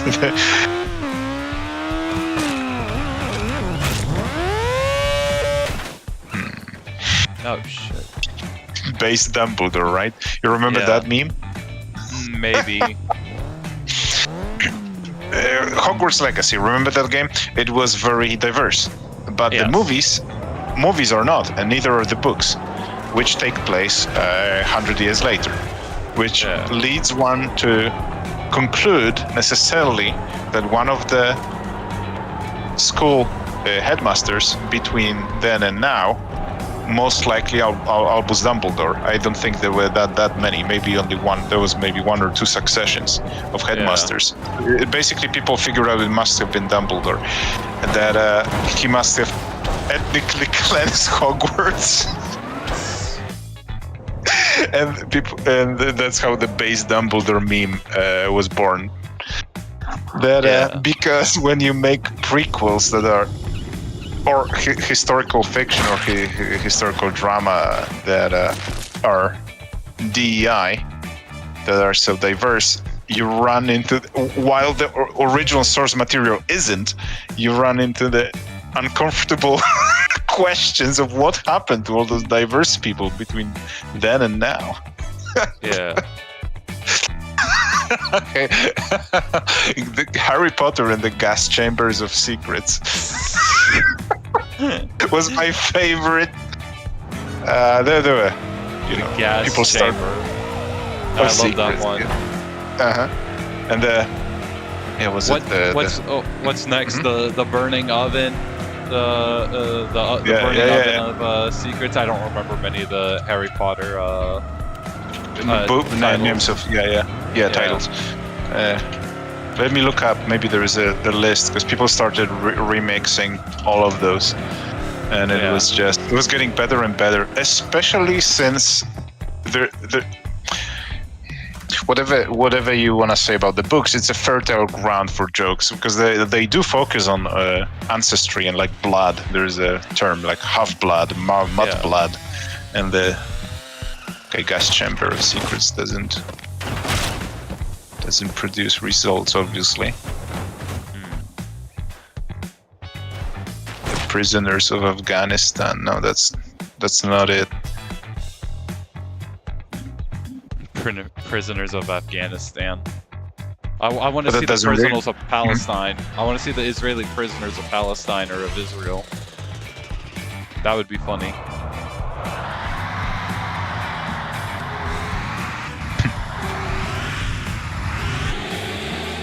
The Prisoner of Auschwitz, obviously, instead of Prisoner of Azkaban. Yeah. What else do we have? Harry Potter and the Final Solution. Okay, I never had that one. Oh, what the fuck happened? Okay, never mind. Who played the Siphon Filter games? Believe it or not, I actually do. I have heard of those. I don't know what they're about, but I think I played the first one on PSP, but I don't remember much. I remember it was good. One of the better games for the platform. Yeah.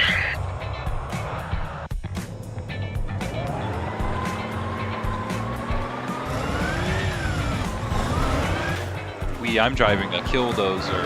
Out of the way, motherfucker.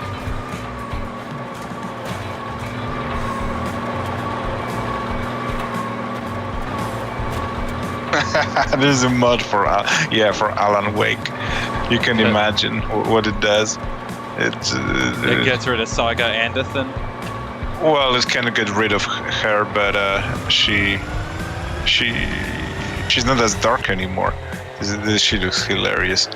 Yeah, okay, so I found an alternative. I don't even remember why I was looking for this site now, but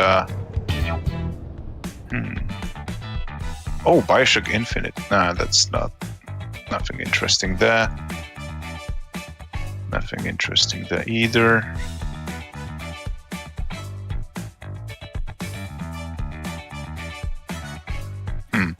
Oh, I remember now. I wanted one for Nier Replicant to remove all the instances of trans characters from that game. As the main character or one of the main characters in Nier Replicant, the prequel or sequel to Automata is they completely ruined that game for me. I wanted to play it, and I find out that one of the characters is hermaphrodite, and it's why the fuck would you do that? That's just rude. You have this, outwardly it looks like a woman. Looks like a woman, and it says, and then what? Halfway through the game, or after a couple of hours, you find out it's a guy or something weird. It's just so. Ugh. Yeah. Why would you? This is so mean, man. No story needs that. Okay, there are no mods for Nier, unfortunately.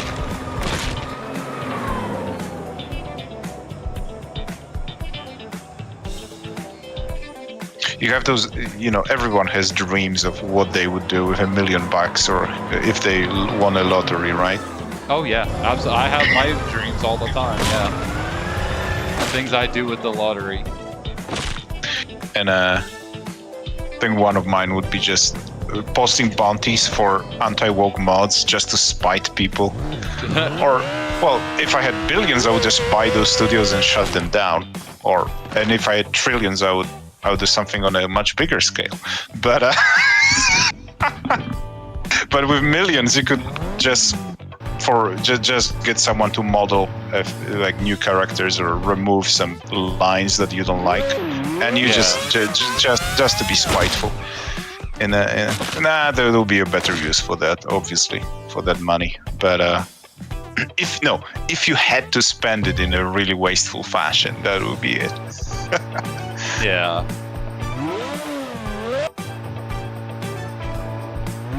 I mean, obviously, I would rather buy my brother a whiskey distillery so he could make his own whiskey.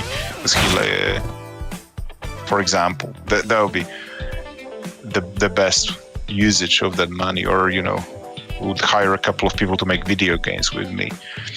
Oh yeah. But if there was the spite fund for just to be really mean for no reason, no good reason, then that's what it would go for. Stuff like that. Or I would, and the careers of a couple of app developers for refusing to fix their shit, their apps, graphics apps, specifically.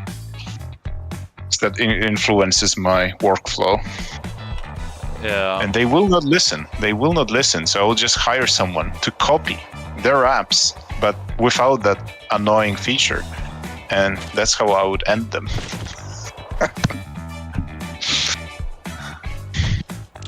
Yeah, I don't know. I'd probably I'd probably buy out like maybe some major movie studios if I had that kind of money, like $1 trillion cash. Yeah, I don't know. Maybe I would put money into preserving games, or maybe I would just use money to bankrupt BlackRock or some shit. If I had all the money in the world, I would do God Emperor things with it. Obviously. Yeah.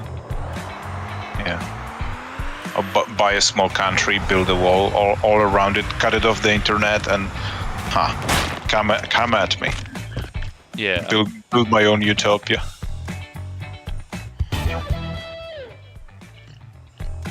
Oh, I love this. There's a mod for Metaphor Refantasia that whitens the skin of a random companion, I think, or character. Why? I mean, I know why, but it's funny. Why her specifically? Someone. Yeah. Shit. Yeah. And the first comment is, notice how even when making a dark-skinned woman, the game developers still couldn't stop themselves from giving her white European facial features. Exactly what that's why I keep saying that.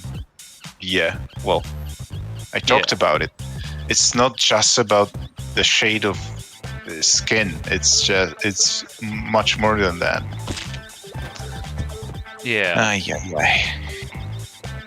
Alrighty. I noticed. Sorry. Yeah. Nah, I think I might like cut it here for the day. I don't want to. I don't mean to interrupt you, but I'm getting tired and I'm hungry. I'm like burning out here, so. I'm running on fumes, man. Yeah. No, I think we'll pinch it off here and end it for today, if that's all right with y'all.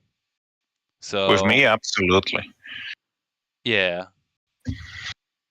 So with that said, thank you all. Happy April Fools. You've all been trolled. Tra-la-la.